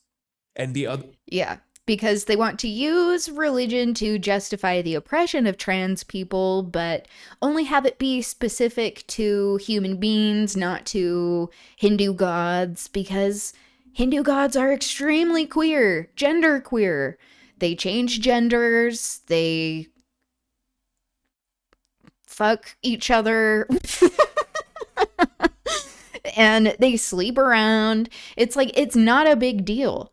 And it even is a sign of strength and spirituality to be able to engage in that. Don't a lot of trans folks choose not to have surgery? Exactly.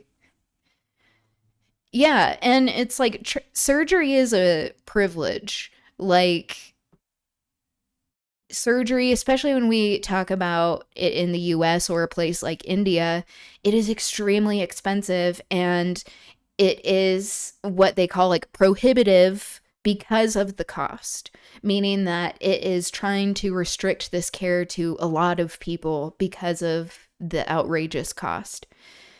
And we just see another area where we are deeply exploited, but also marginalized, to have these certain checkpoints to say, oh, you're a person or you're not a person. And that should be unacceptable to us. That should be unacceptable that people are being treated in this way.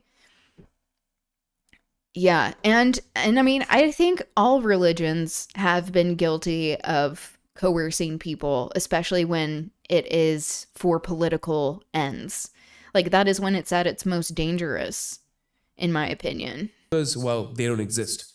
This is not a good thing, mind you, because you can see in real time how this creates a divide of Hindu and non-Hindu trans identities. It's fucking disgusting. The Hindu nationalists and frankly Indian society cannot help themselves. They cannot help but divide and divide and divide. They will do nothing else but divide and divide and divide. Shame on all of you so-called Indian conservatives, and shame on everyone who voted and continue to vote for this openly fascist party. Not a day goes by without humiliating our people on the world stage. Calling them out.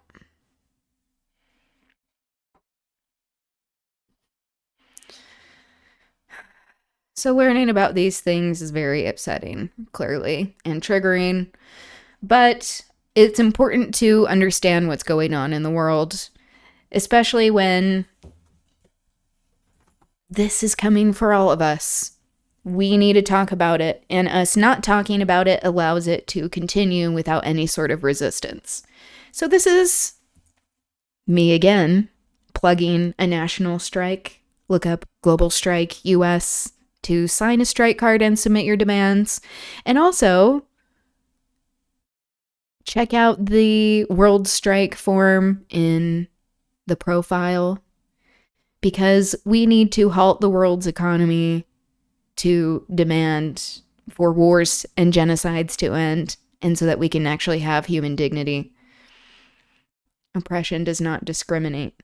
Yeah, exactly. Our liberty is tied together. Okay, so talking about the things that we can do, so I'm not just leaving everyone on a depressed note. Let's talk about social strikes in American history. This is by the Labor Network for Sustainability. I have not seen this, but I have been wanting to. So,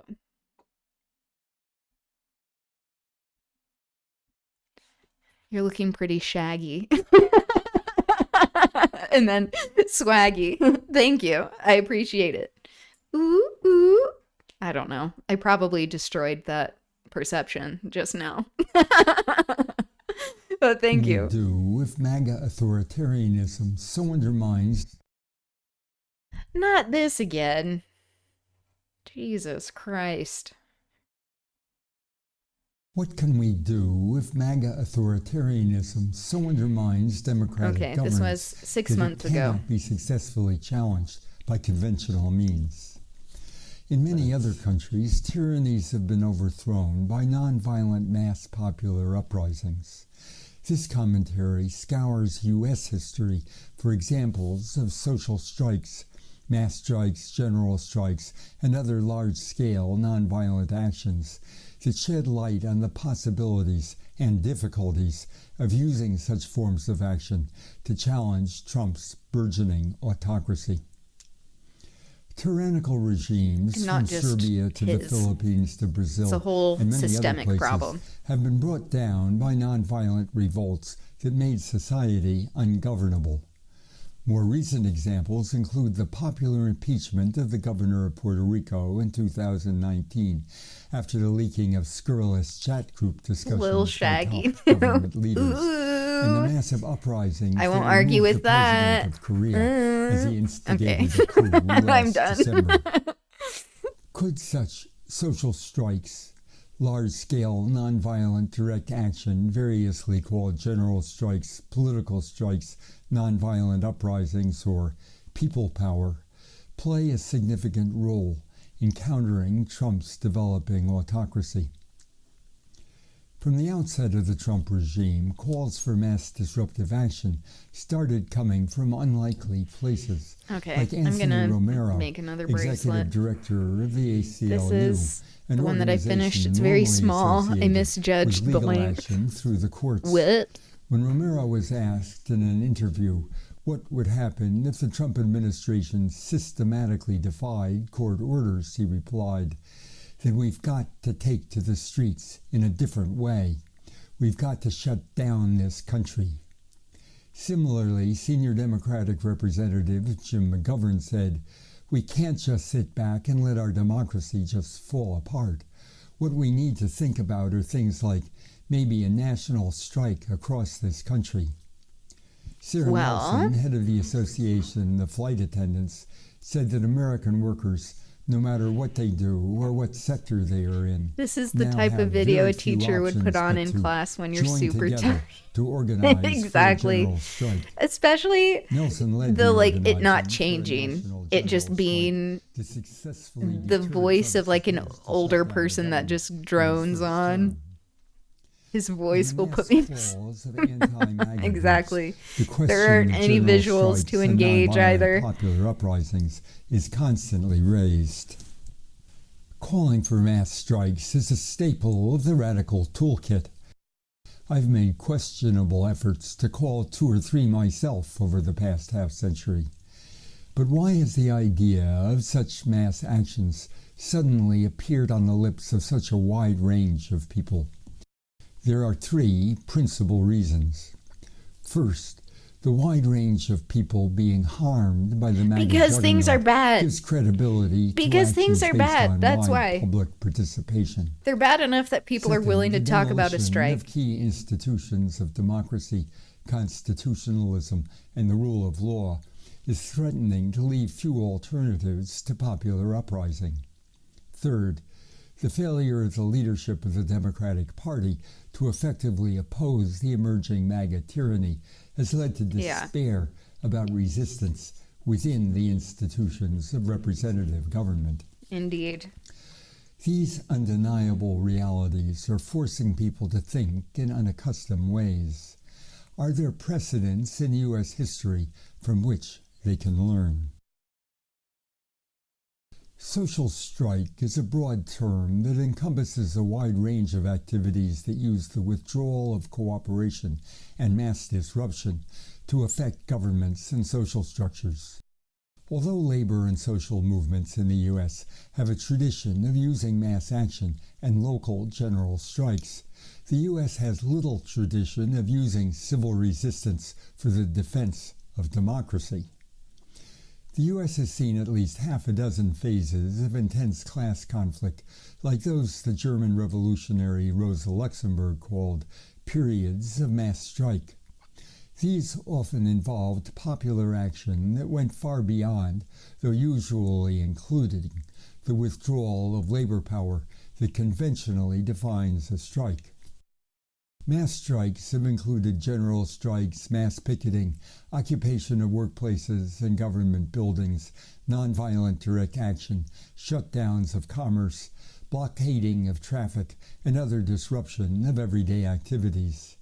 Mass strikes have often been met with severe repression and at times involved violent conflicts with company guards, police, state militias, and the U.S. Army. The U.S. has also seen a handful of actions that fit the classical definition of a general strike as a coordinated work stoppage by trade unions in many different sectors. The closest the U.S. has come to a national general strike was in 1886, when a strike for the 8-hour day became a general strike in Chicago and some other locations. Since Oh, correction, good sir. Since this video was published, there has been a national general strike in the US against ICE, and we should have been striking until our demands were met, but that's what happens when we are not as organized about things, which is why we need a longer organized strike done through General Strike US so that we actually have demands that are known and can be accounted for them to address.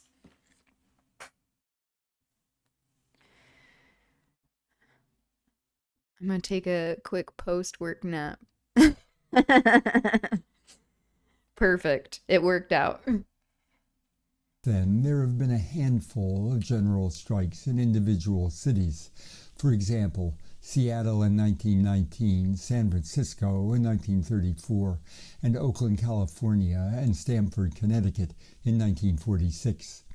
They have all been sympathetic strikes to support particular groups of workers in struggles with their employers. Such union-called general strikes, however, have been a rarity in U.S. labor history. American unions are bound by laws specifically designed to prevent them from taking part in strikes about issues outside their own workplace, such as sympathy strikes and political strikes. In most cases, their contracts include no strike language that bans them from striking during the contract. Unions that violate these prohibitions are subject to crushing fines and loss of bargaining rights. Their leaders can be, and have been, packed off to jail. Historically, American unions have often opposed their members' participation in strikes that union officials have not authorized. Just to provide a bit of context, in the US, the sentiment of the Red Scare largely had to do with union busting. It was about stopping communism and this idea of taking over the world, that the Soviet Union was about to do this. But a lot of it has to do with the capitalist powers that be, this wealthy ruling class not wanting working people to actually have more power, have more wealth distribution.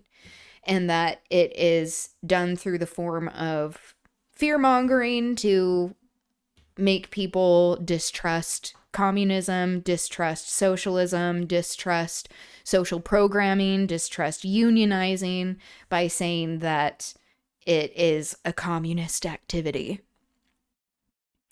Reagan fucked over striking air traffic controllers exactly by banning all of them from the profession for life. Yeah, Reagan, his legacy is just dog shit.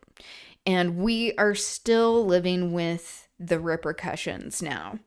And we see how his stupidity, selfishness, blatantly capitalist greed has set the tone for where we're at now.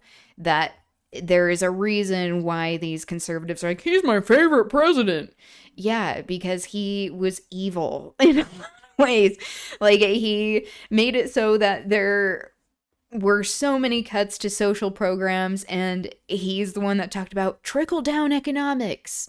That same principle that Trump has pursued, that Republicans pursue endlessly to enrich themselves and their friends, the donor class, while impoverishing their constituents. Because such leaders wish to exercise a monopoly of authority over their members' collective action. In labor movement jargon, such unauthorized actions were often condemned as dual unionism. U.S. unions have often disciplined and sometimes supported the firing Dude was and like a union blacklisting president or of some workers shit. who Yeah, because struck he was part of the without acting official union. authorization. SAG As a president and then result, did a 180. Unions have often deterred their members Yeah, from exactly. participating What people in do mass for strike money and actions, power even when is... the rank and file It should wanted be to strike. embarrassing. But the reason they get to Strikes these for positions is specifically because they don't political have a sense of purposes, shame. like affecting legislation or deposing political leaders, are common in other countries. In March 2025 alone, there were general strikes in Belgium, Argentina, Serbia, and Korea, all directed against government austerity policies or, in the case of Korea, unconstitutional seizure of government power. But such political strikes have been a rarity in the U.S. A unique U.S. political strike was conducted by West Virginia coal miners in 1969, demanding that the state legislature pass a law to provide compensation for victims of black lung disease. The strike was opposed by the United Mine Workers Union. Its president, Tony Boyle, because miners were dying of the black lung. And they're like, this is killing us. Excuse me, can we please get compensation? Can we please be acknowledged? Uh-oh, the capitalists don't like it when you complain. The UMWA will not abridge the rights of mine operators in running the mines. We follow the judgment of the coal operators, right or wrong.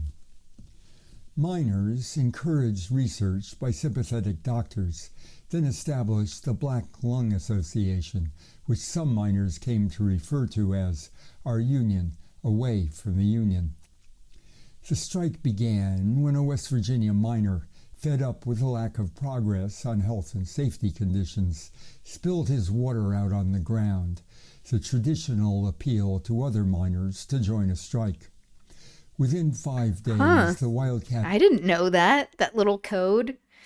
I doubt that's still a thing, but pouring out your water in a mine meant that you wanted them to strike.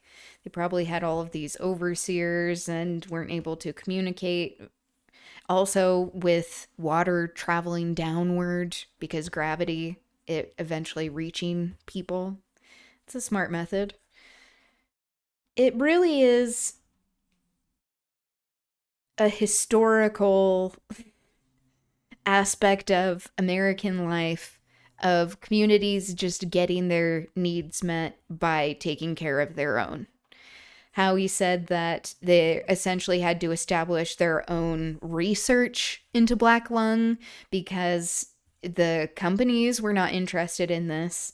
In fact, they were actively suppressing efforts to pursue this because they knew that the results wouldn't be great. It wouldn't look great on them, and they couldn't exploit people as rampantly as they had been.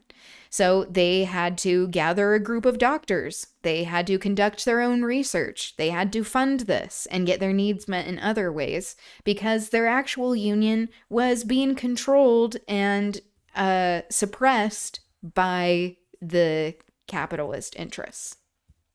Strike spread to 42,000 of West Virginia's 44,000 coal miners. They continued to strike for 23 days until the state legislature finally passed a bill to compensate victims of black lung disease. In recent decades, the use of the terms strike and general strike has often been broadened beyond workers' withdrawal of labor power to other forms of direct action, such as student strikes and general popular uprisings. There has been some criticism that this broader usage misses the unique power that results from workers' ability to halt production through the withdrawal of their labor power. But the term general strike continues to be widely used for actions that may include striking unions, but that are based on a wider set of actors, tactics, and objectives. I use the term social strikes to include this wider set. An example was the general strike initiated by the Occupy Wall Street movement. In December 2011, so again, this is before the national strike that happened against ICE. Jobs for all, a moratorium on foreclosures, and peace. and to recognize housing, education, and health care as human rights. Occupy Wall Street in New York echoed with a call for a day without the 99%, general strike, and no work, no school, no housework, no shopping. On May Day, thousands engaged in Strikes such will never protests not in make me dozens think of cities, Newsies. including You know, New York, that Chicago, show San is a lot Francisco, more Oakland, revolutionary and than Seattle. I originally Several gave credit resulted in street to it battles when I and was tear growing up. gassing by I was like, oh police. yeah, it's fun. While there were many forms of protest, That's a there were great few, if any, thing. What a walkouts great from legacy work. to have. Perhaps the most powerful use of a general Christian strike Bale in that U.S. movie was history so came during interesting. Trump's And he first hasn't term. done any A sort of general musical strike stuff that since was then. threatened, but He's achieved like, its no, main objectives not a before it theater needed kid. to be carried out. In December 2018, President Trump refused to sign any appropriation bill that did not fund his proposed Mexican border wall. The I know, I need to government watch shut it again down, too. I haven't putting seen that in more so than 1 long. million employees I would out love of to work. see the Broadway musical. I hear TSA the dancing is officers just and air insane. traffic They get like controllers the best began calling in dancers. sick, and the entire in the world. airline industry teetered on the edge of collapse. Sarah Nelson, president of the Association of Flight Attendants, gave a speech saying, I know, it's "Go pro-labor, back with the fierce going up against urgency the of now establishment, to talk and they with do your it in locals and such an international innocent unions way." about all workers joining together to end this shutdown with a general strike. She recorded a video message urging her union's members to get to the offices of their congressional It's like a representatives commentary also until on the child shutdown labor was laws. resolved. I didn't realize that After at the time. 35 days of the shutdown, flight delays were cascading. Trump unexpectedly reversed course and agreed to a congressional resolution to fund the government, but only for 3 weeks.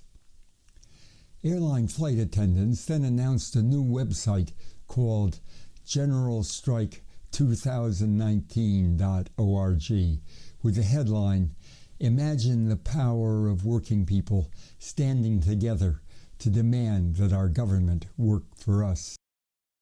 It called on all Americans to join us in protest at our nation's airports to show what workers can achieve together. At the last minute, instead of shutting down the government, Trump declared a state of emergency to build his wall. Both the Democratic House and the Republican Senate soon voted to revoke the emergency. Sarah Nelson summed up the lesson of the workers' action. Our country doesn't run without the federal workers who make it run. Unlike some countries, the U.S. does not have We a are the tradition engine of using mass that strikes, runs the world economy. general strikes, political strikes, and other forms of social strikes as a means to resist and overcome government tyranny. But these examples give some hints about how such movements can arise and be effective. The great periods of mass strike in American history show a process of working-class self-mobilization that could provide a seedbed for social strikes against tyranny. The various citywide general strikes show the potential for union-led general strikes where enough workers belong to unions and unions are willing to play such a role. The effective threat of general strikes to end and avert government shutdowns in 2019 shows their potential power and reveals that their possibility is more than a pipe dream. The next commentary in this series will explore how social strikes might be used to resist and overcome MAGA tyranny. All right.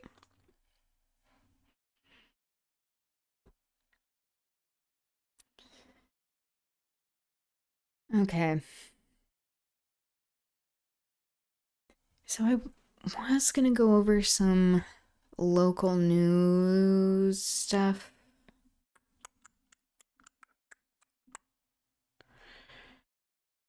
Okay.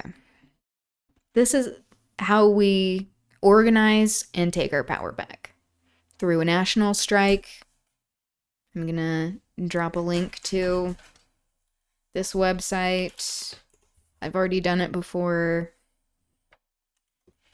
but I'll do it again. and keep doing it until we actually have reached the numbers that we need. That's for the US general strike. And then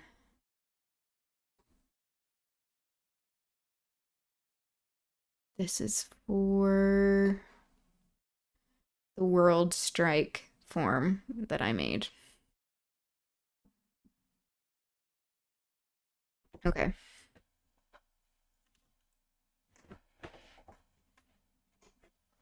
I don't know why that link is so long, but there you go.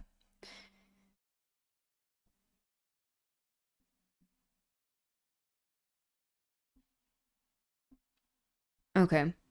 So apparently, a couple of days ago, there were fires that were around the Sevier River near Redmond, Sevier County, and it burned an estimated 100 acres of brush, threatening briefly multiple nearby structures. And this is being tied directly to the weather that is happening. So again, you know, striking helps to take back our power from corporate greed that is causing all of this climate change and related disasters. Okay. It's a very busy day for firefighters across the state. Utah Fire Info reporting at least 2 fires started today. The largest concern is a North Redmond fire in Sevier County. Officials estimate it's burned at least 100 acres and is about 50% contained. The Sheriff's Office says it started as a controlled burn that reignited when the wind picked up. Well, as crews were getting the upper hand on that fire, one was reported near Yuba State Park, forcing SR 28 to close for several hours. Utah Fire Info says it's burned about 4 acres and have determined it's human cause. The road has since reopened, but drivers are urged to be careful. Well, these starts coming after a new study revealed how the number of days over 80 degrees correlates with how many fires we see in a year. Researchers at Utah State University looked at the number of these 80-degree days each year from 1984 to 2021, and they compared it to the nearly 1,500 wildfires during that same period. What they consistently found is the more days above 80 means more acres burned in wildfires. The simple metric is specific to Utah, with hopes it can help wildland managers better prepare for what's to come. You know, if we're seeing more 80-degree days from year to year, we just need to plan on more activity. You know, we need to do more fuel treatments. We need to train more people in fire. Researchers say we are seeing more 80-degree days over. I have an idea. How about we limit the corporate greed that is just so pervasive in the state that it is polluting the air, making the climate change so that we hardly get any snow at all. Today is March 24th, and in my adult life, I don't remember a day being this warm at this time of year. It's like the high today was like 82, 85 degrees. It's March. We would have feet of snow, plural, at this time when I was growing up.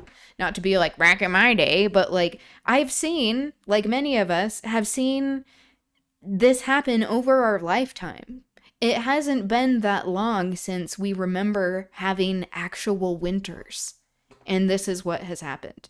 This is what will put a stop to all the fires, is actually implementing policy and regulations to put a leash on these corporate interests that are destroying the planet. Overall, so Utah will likely have major increases in land burned and more fires by 2050. Oh, God. Anyway, there's that. Headlines are always depressing, so I won't end on that. But this is a fatality that happened because of police that I wanted to highlight, because we need to bear witness to these things. It's a heavy night after an officer-involved shooting rocked this small Sandy community. And while neighbors tell us it's a quiet community, you never truly know what goes on behind closed doors. He passed away at the hospital. How does that make you feel? I'm sad that it got to that point. It's news Gregory and Denise never thought they'd receive in their own neighborhood.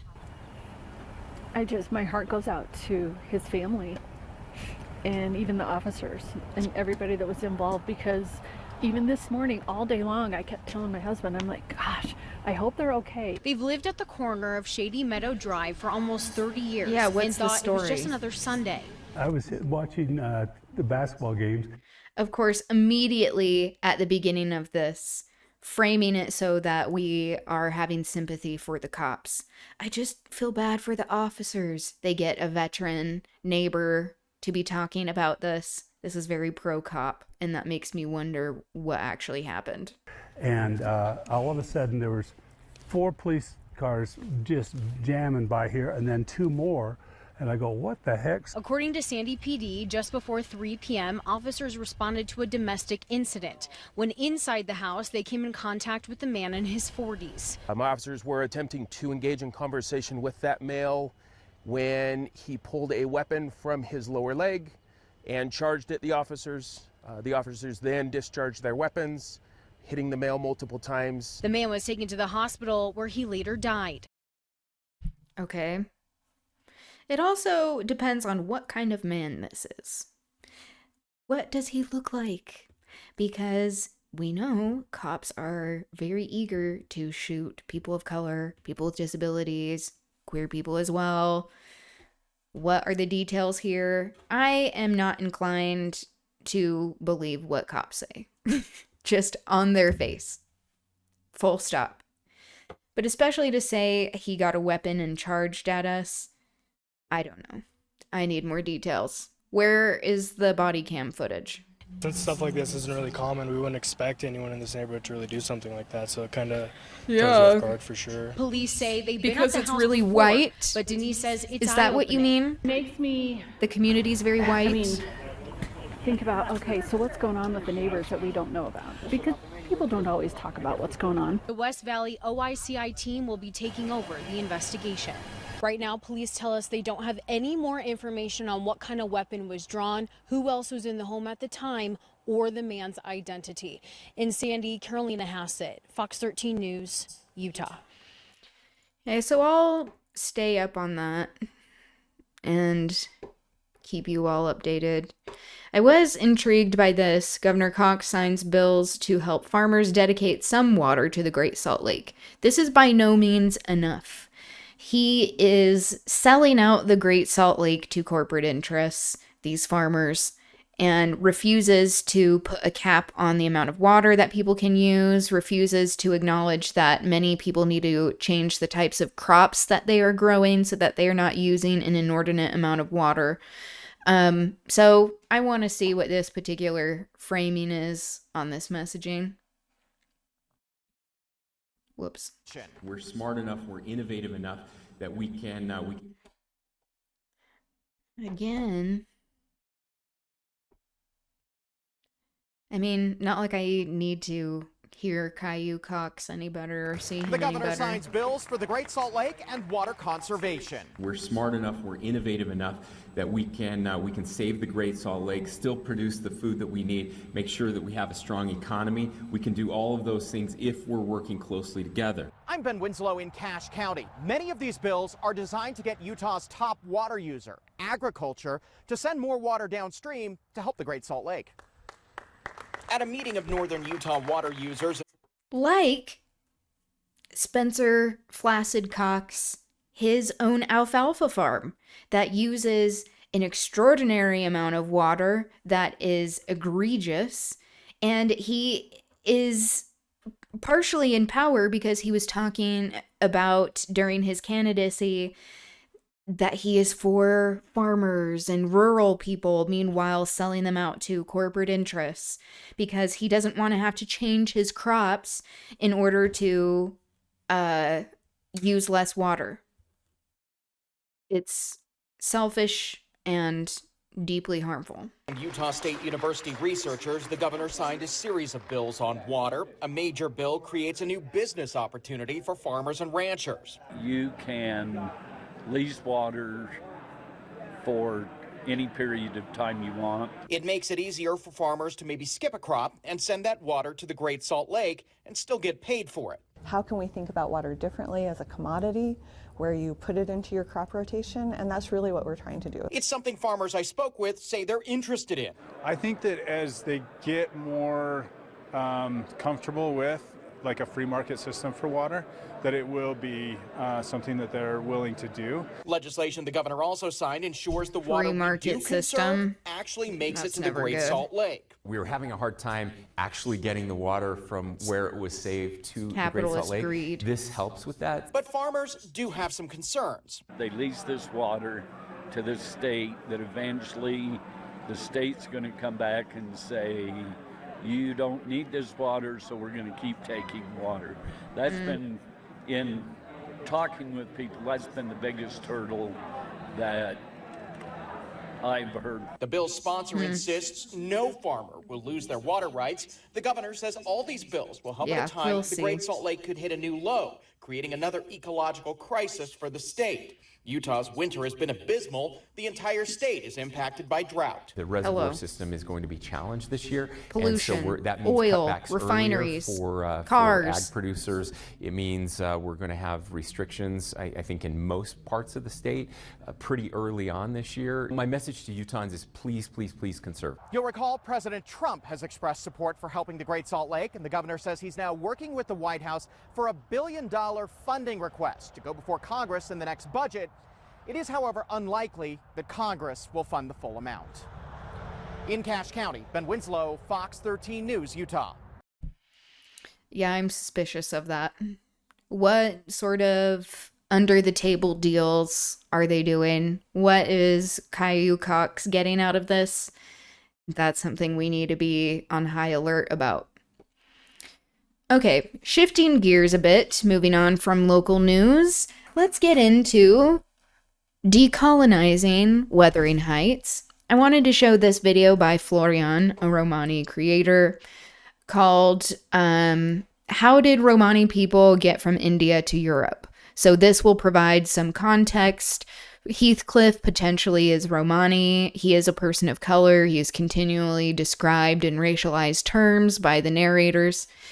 And it is unclear what his background is and how he is categorized in this racist society, just that he is an other and that he is viewed as a person who has a darker skin color and therefore must be relegated to the margins of society, especially during this time period, during this Gothic art movement. Especially considering that the most likely populations that Heathcliff could be coming from are from Black people who were in the slave trade during this time or recently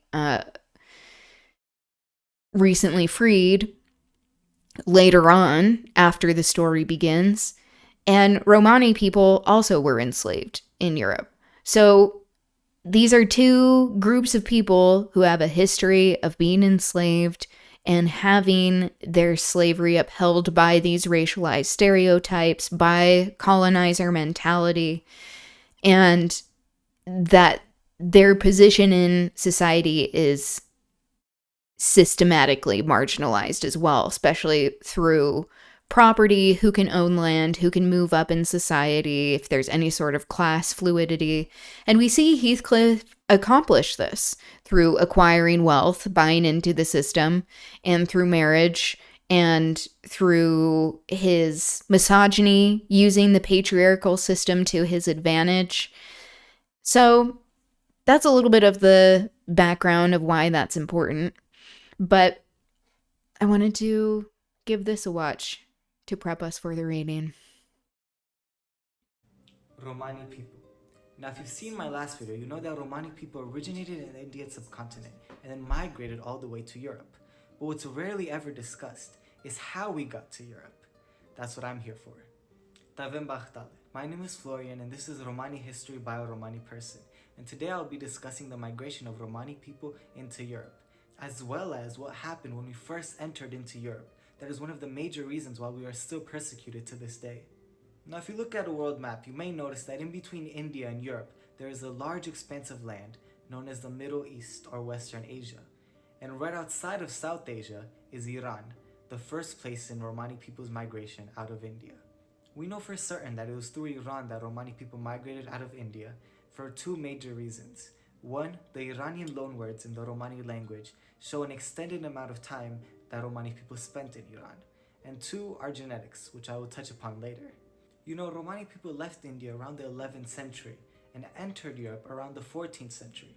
So that leaves 200-300 years of Romani history that is rarely ever talked about. But that doesn't make it any less important in understanding Romani people in our history.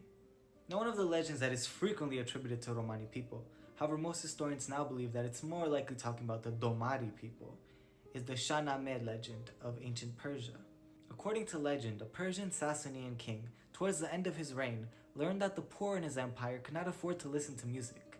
So he contacted a king of India to send him 10,000 of their best musicians. And as you know from our previous episode, the Doma were traveling musicians and dancers that were renowned for their musical talent.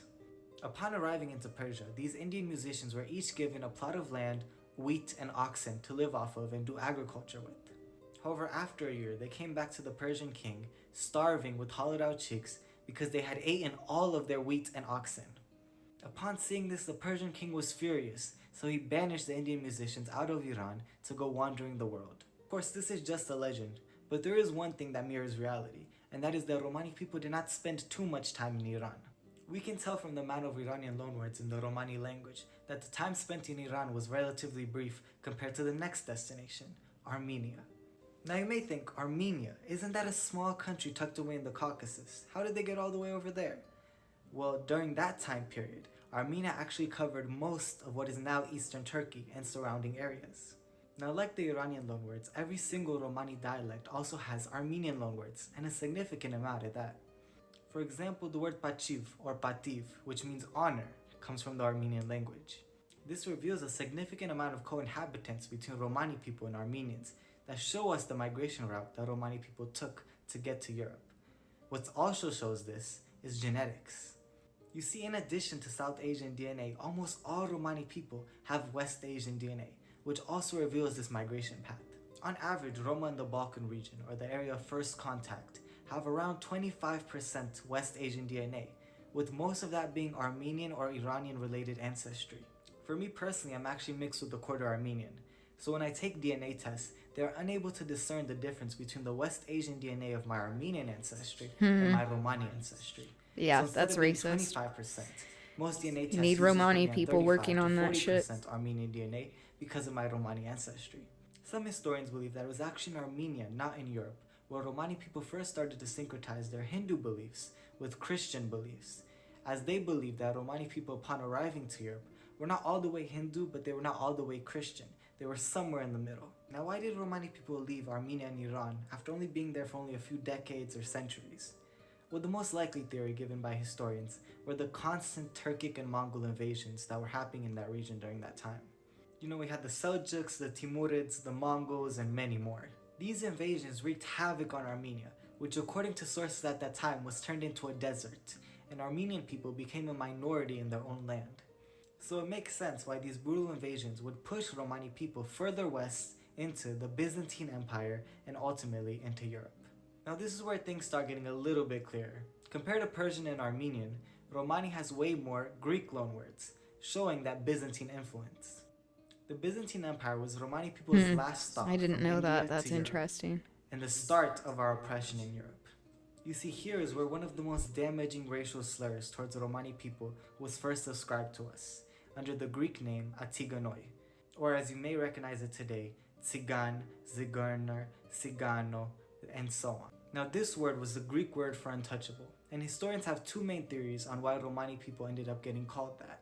The first theory is because the Romani people weren't Christians and had that Hindu background, that word Classic. came to mean a heretic, Classic or a pagan, colonizer or someone who mentality. doesn't believe in God. The second theory, which could also go hand in hand with the first theory, is because of skin color. because white was associated with purity and with Christianity, and Romani people were very much not white, they were dark-skinned, and thus considered impure or untouchable. And truly, upon arriving into Europe, Romani people instantly stood out for their dark skin and Indian origin. They were viewed as foreigners instantly. The vast majority of Europeans were not used to seeing dark-skinned people of color living around them. And from that, the stereotypes, the outcasting, and the dehumanization first began, and that has continued on to this day. That also gave Europeans a reason to enslave Roma, which will be the topic of our next episode. Next week, I'll be discussing a very personal topic: the 500 years of chattel slavery that Romani people endured upon reaching Europe in Romania.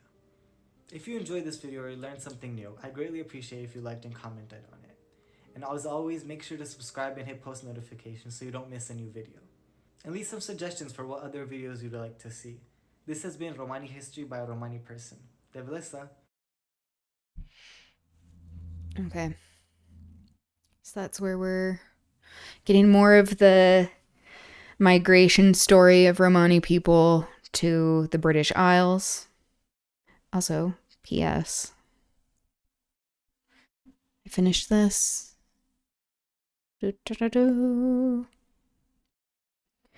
Okay. So, getting into Wuthering Heights. We realize that trauma is perpetuated by these hierarchical systems of human dignity, that they are conditioned into people through class and social customs, ostracization, a sense of superiority, and this makes it so certain characters are more likely to resist these oppressive systems. Heathcliff is one of them.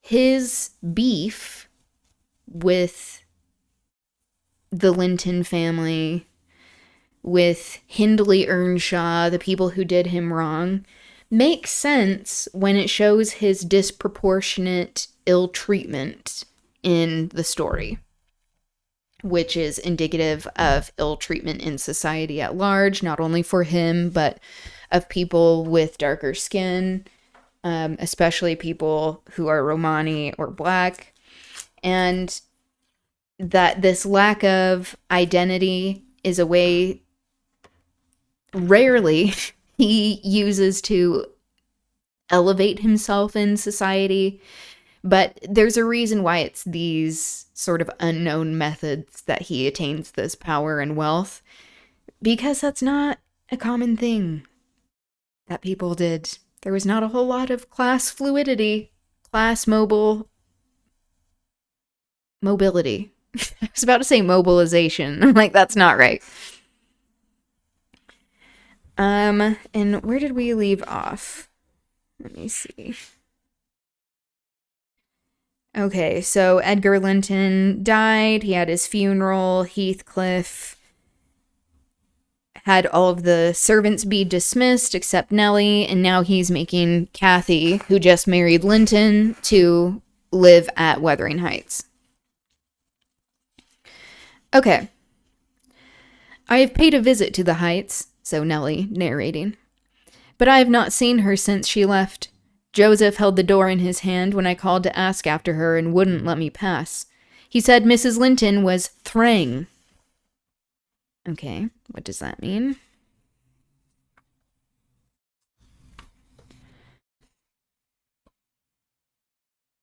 If I can find the page. Busy is what that means, apparently. And the master was not in. Zillah has told me something of the way they go on. Otherwise, I should hardly know who was dead and who was living. She thinks Catherine haughty, and does not like her. I can guess by her talk. My young lady asked some aid of her when she first came, but Mr. Heathcliff told her to follow her own business and let his daughter-in-law look after herself. And Zillah willingly acquiesced, being a narrow-minded, selfish woman. She's also just doing what her boss asked, so she doesn't have any, sense of loyalty to Catherine.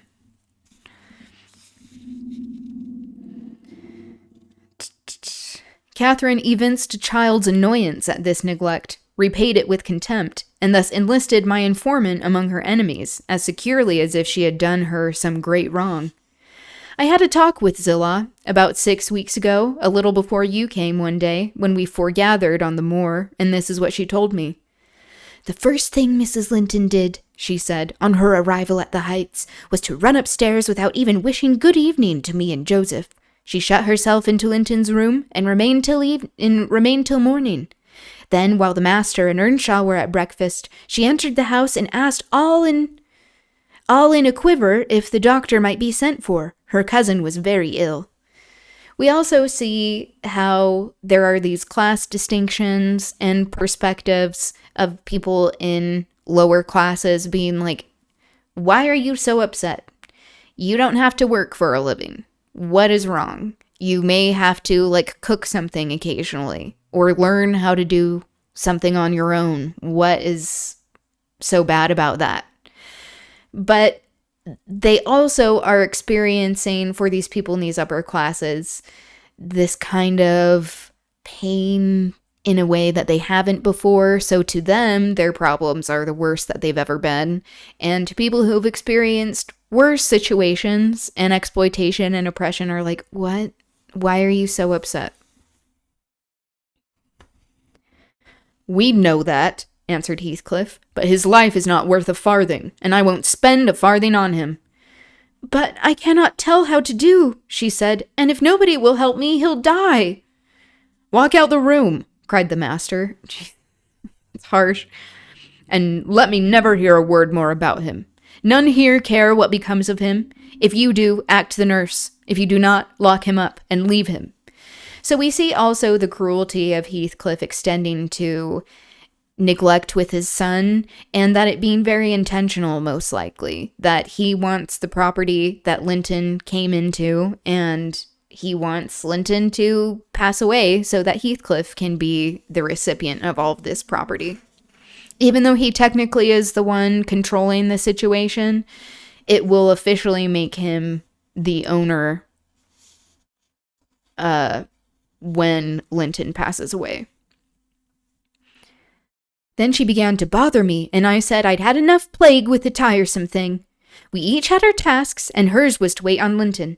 Mr. Heathcliff bid me leave that labor to her. How they managed together I can't tell.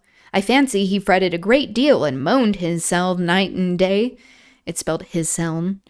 And she had precious little rest. One could guess by her white face and heavy eyes. She sometimes came into the kitchen all wildered like, and looked as if she would fain beg assistance.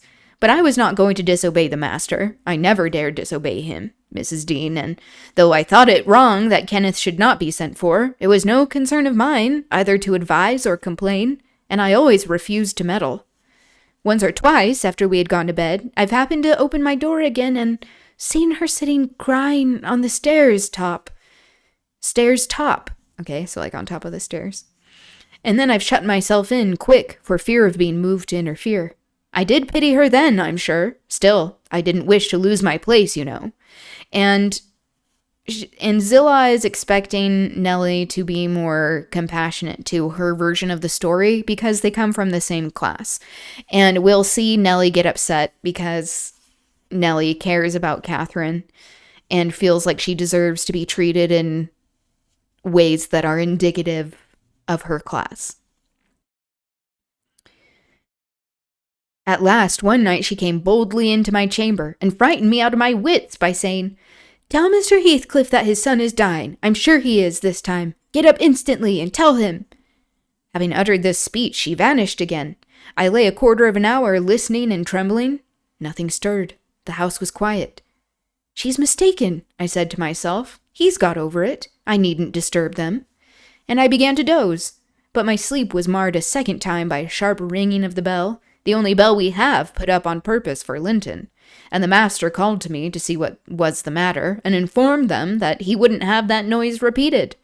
I delivered Catherine's message. He cursed to himself, and in a few minutes came out with a lighted candle and proceeded to their room. I followed Mr. Heathcliff, and was seated by the bedside. I followed. Mrs. Heathcliff was seated by the bedside, with her hands folded on her knees. Her father-in-law went up, held the light to Linton's face, looked at him, and touched him. Afterwards, he turned to her. "Now, Catherine," he said, "how do you feel?" She was dumb. "How do you feel, Catherine?" he repeated.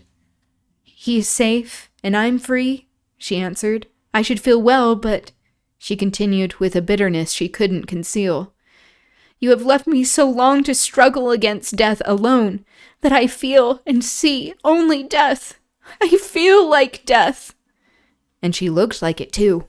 I gave her a little wine. Hareton and Joseph, who had been wakened by the ringing and the sound of feet and heard our talk from outside, now entered. Joseph was fain, I believe, of the lad's removal. Fain, meaning glad. Sad. Hareton seemed a thought bothered, though he was more taken up with staring at Catherine than thinking of Linton, because Hareton is in love with Catherine, from what we have been able to observe.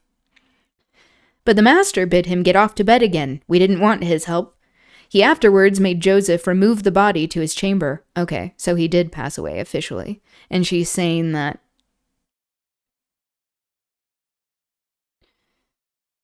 he's safe, meaning he doesn't have to be abused anymore and suffer, and that she's free, meaning from marriage. Okay.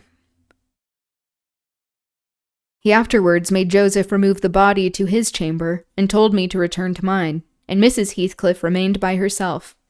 So we don't know if this death could have been prevented, and that's part of the tragedy of it. In the morning, he sent me to tell her she must come down to breakfast. She had undressed and appeared going to sleep, and said she was ill, at which I hardly wondered. I informed Mr. Heathcliff, and he replied, "Well, let her be till after the funeral. And go up now and then get her what is needful. And as soon as she seems better, tell me." Kathy stayed upstairs a fortnight, according to Zillah, who visited her twice a day and would have been rather more friendly, but her attempts at increasing kindness were proudly and promptly repelled. Heathcliff went up once to show her Linton's will. He had bequeathed the whole of his and what had been her movable property to his father. The poor creature was threatened or coaxed into that act during her week's absence when his uncle died. "Hi, buddy. The nightly meow. Hi. How was your dinner? Good to see you." Does his little stretch. There he is. Huh. How was your dinner? Okay, I have to give him a quick pet. Huh.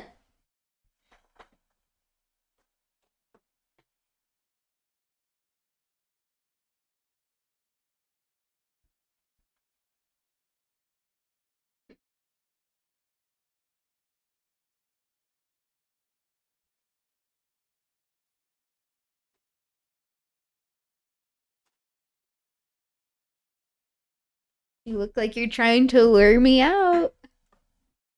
What is it? Huh.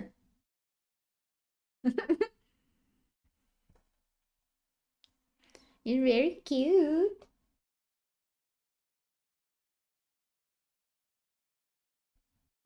Okay, fine.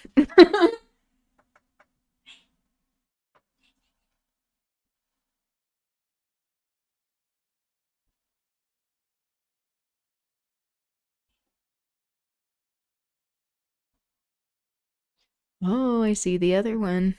She's gonna be jealous that he's in here. Huh. What's gonna happen? Hi, Teeny.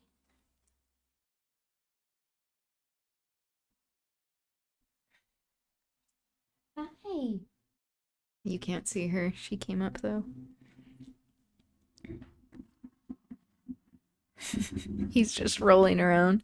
Okay, I do need to finish reading. I'll get back to it. Okay, fine.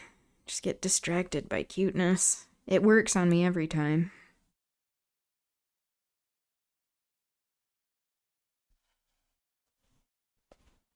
I'll admit it. Okay.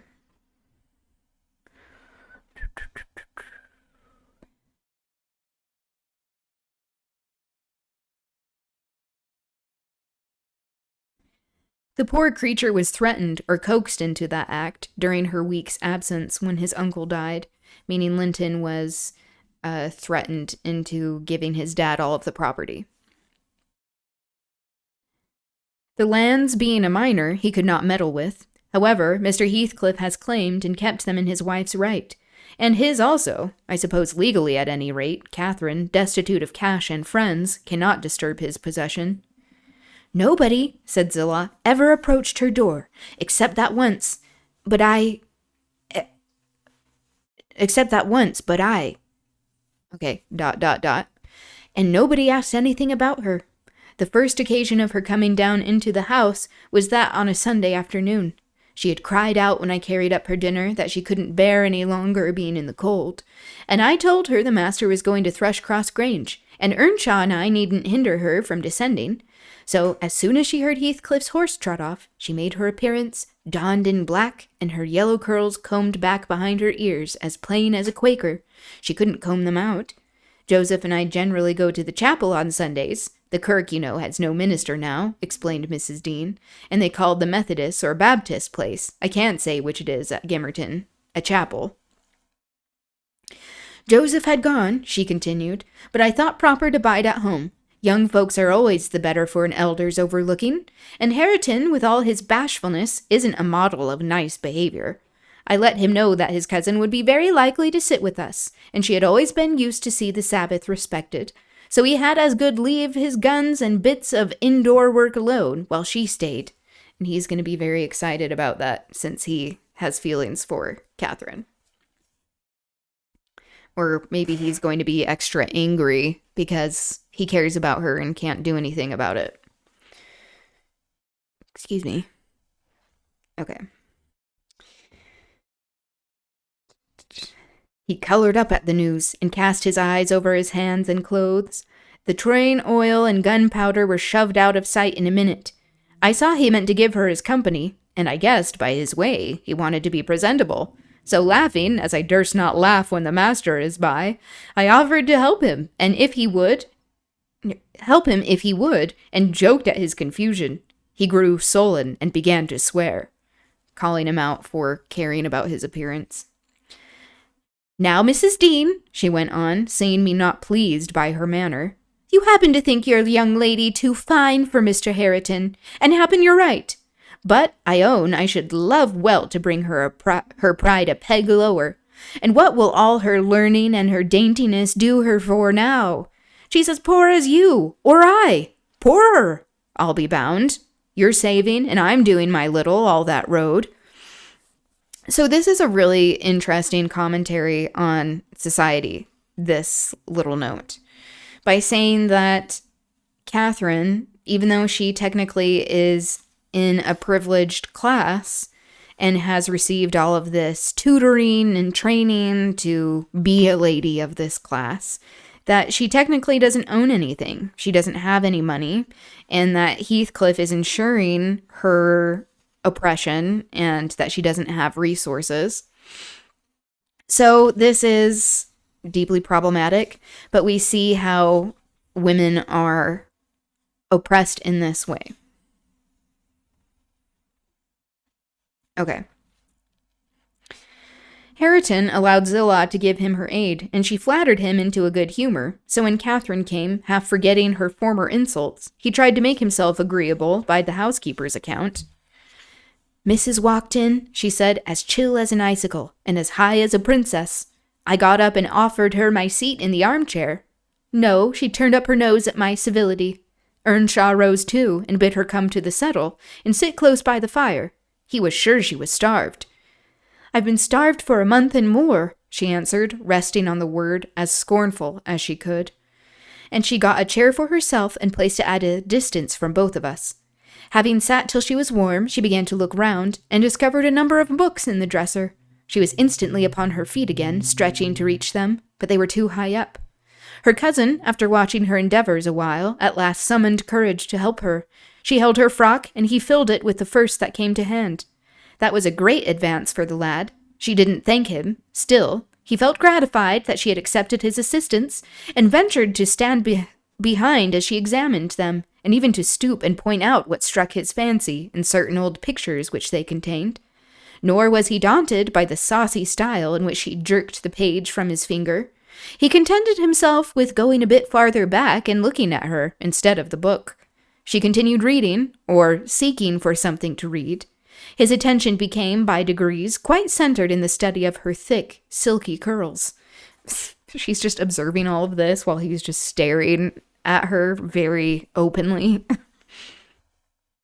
Her face he couldn't see, and she couldn't see him. And perhaps not quite awake to what he did, but attracted like a child to a candle at last, he proceeded from staring to touching. Oh boy.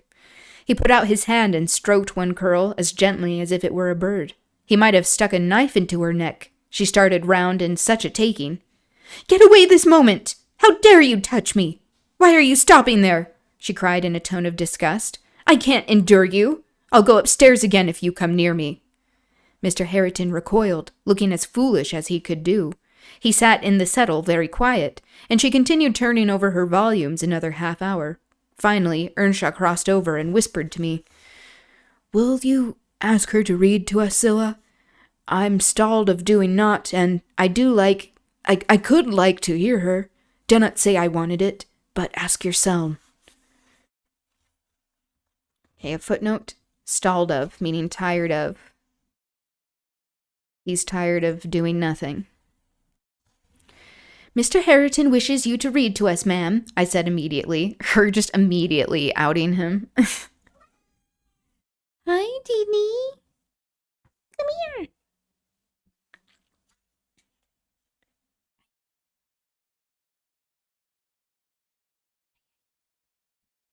Good to see you. Come on.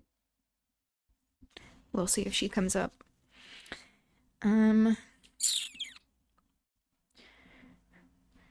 "Mr. Harriton and the whole set of you will be good enough to understand that I reject any pretense at kindness you have the hypocrisy to offer. I despise you, and will have nothing to say to any of you. When I would have given my life for one kind word, even to see one of your faces, you all kept off. But I won't complain to you. I'm driven down here by the cold, not either to amuse you or enjoy your society." "What could I have done?" began Earnshaw. "How was I to blame?" "Oh, you are an exception," answered Mrs. Heathcliff. "I never missed such a concern as you." That's rude. She's like, "Oh, I didn't even think about you."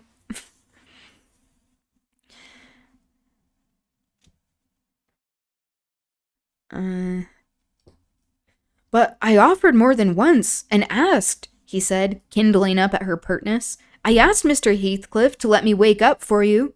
"Be silent! I'll go out of doors, or anywhere, rather than have your disagreeable voice in my ear," said my lady. Harriton muttered she might go to hell for him, and unslinging his gun, restrained himself from his Sunday occupations no longer. He talked now, freely enough, and she presently saw fit to retreat to her solitude.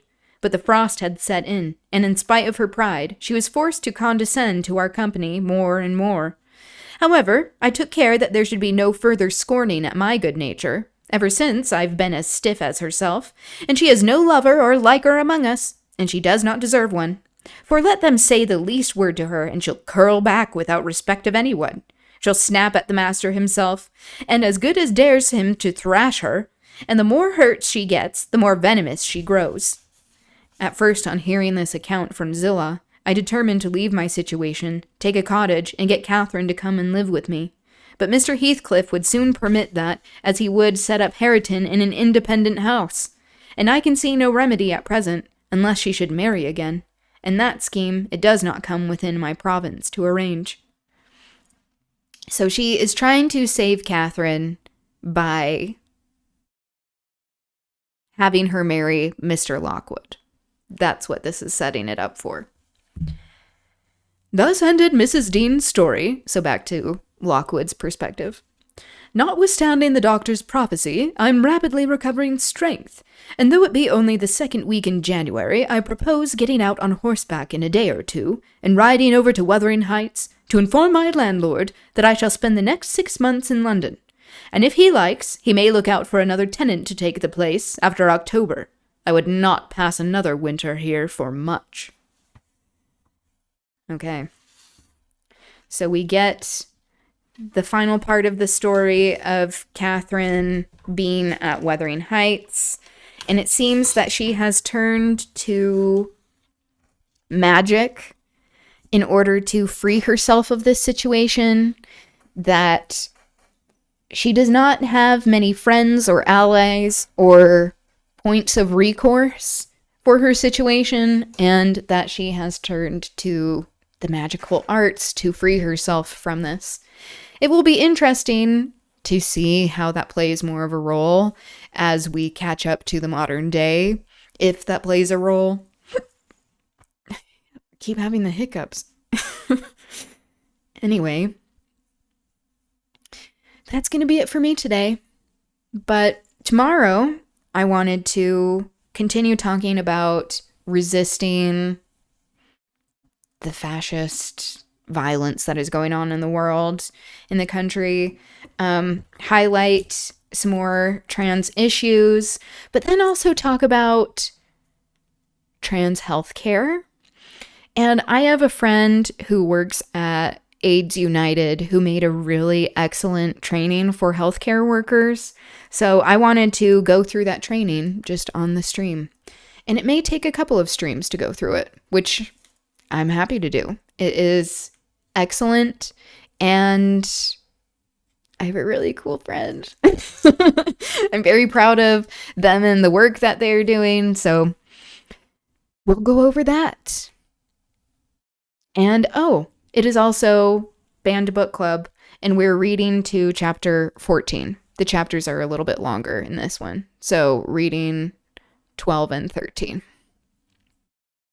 Okay, that's it for me.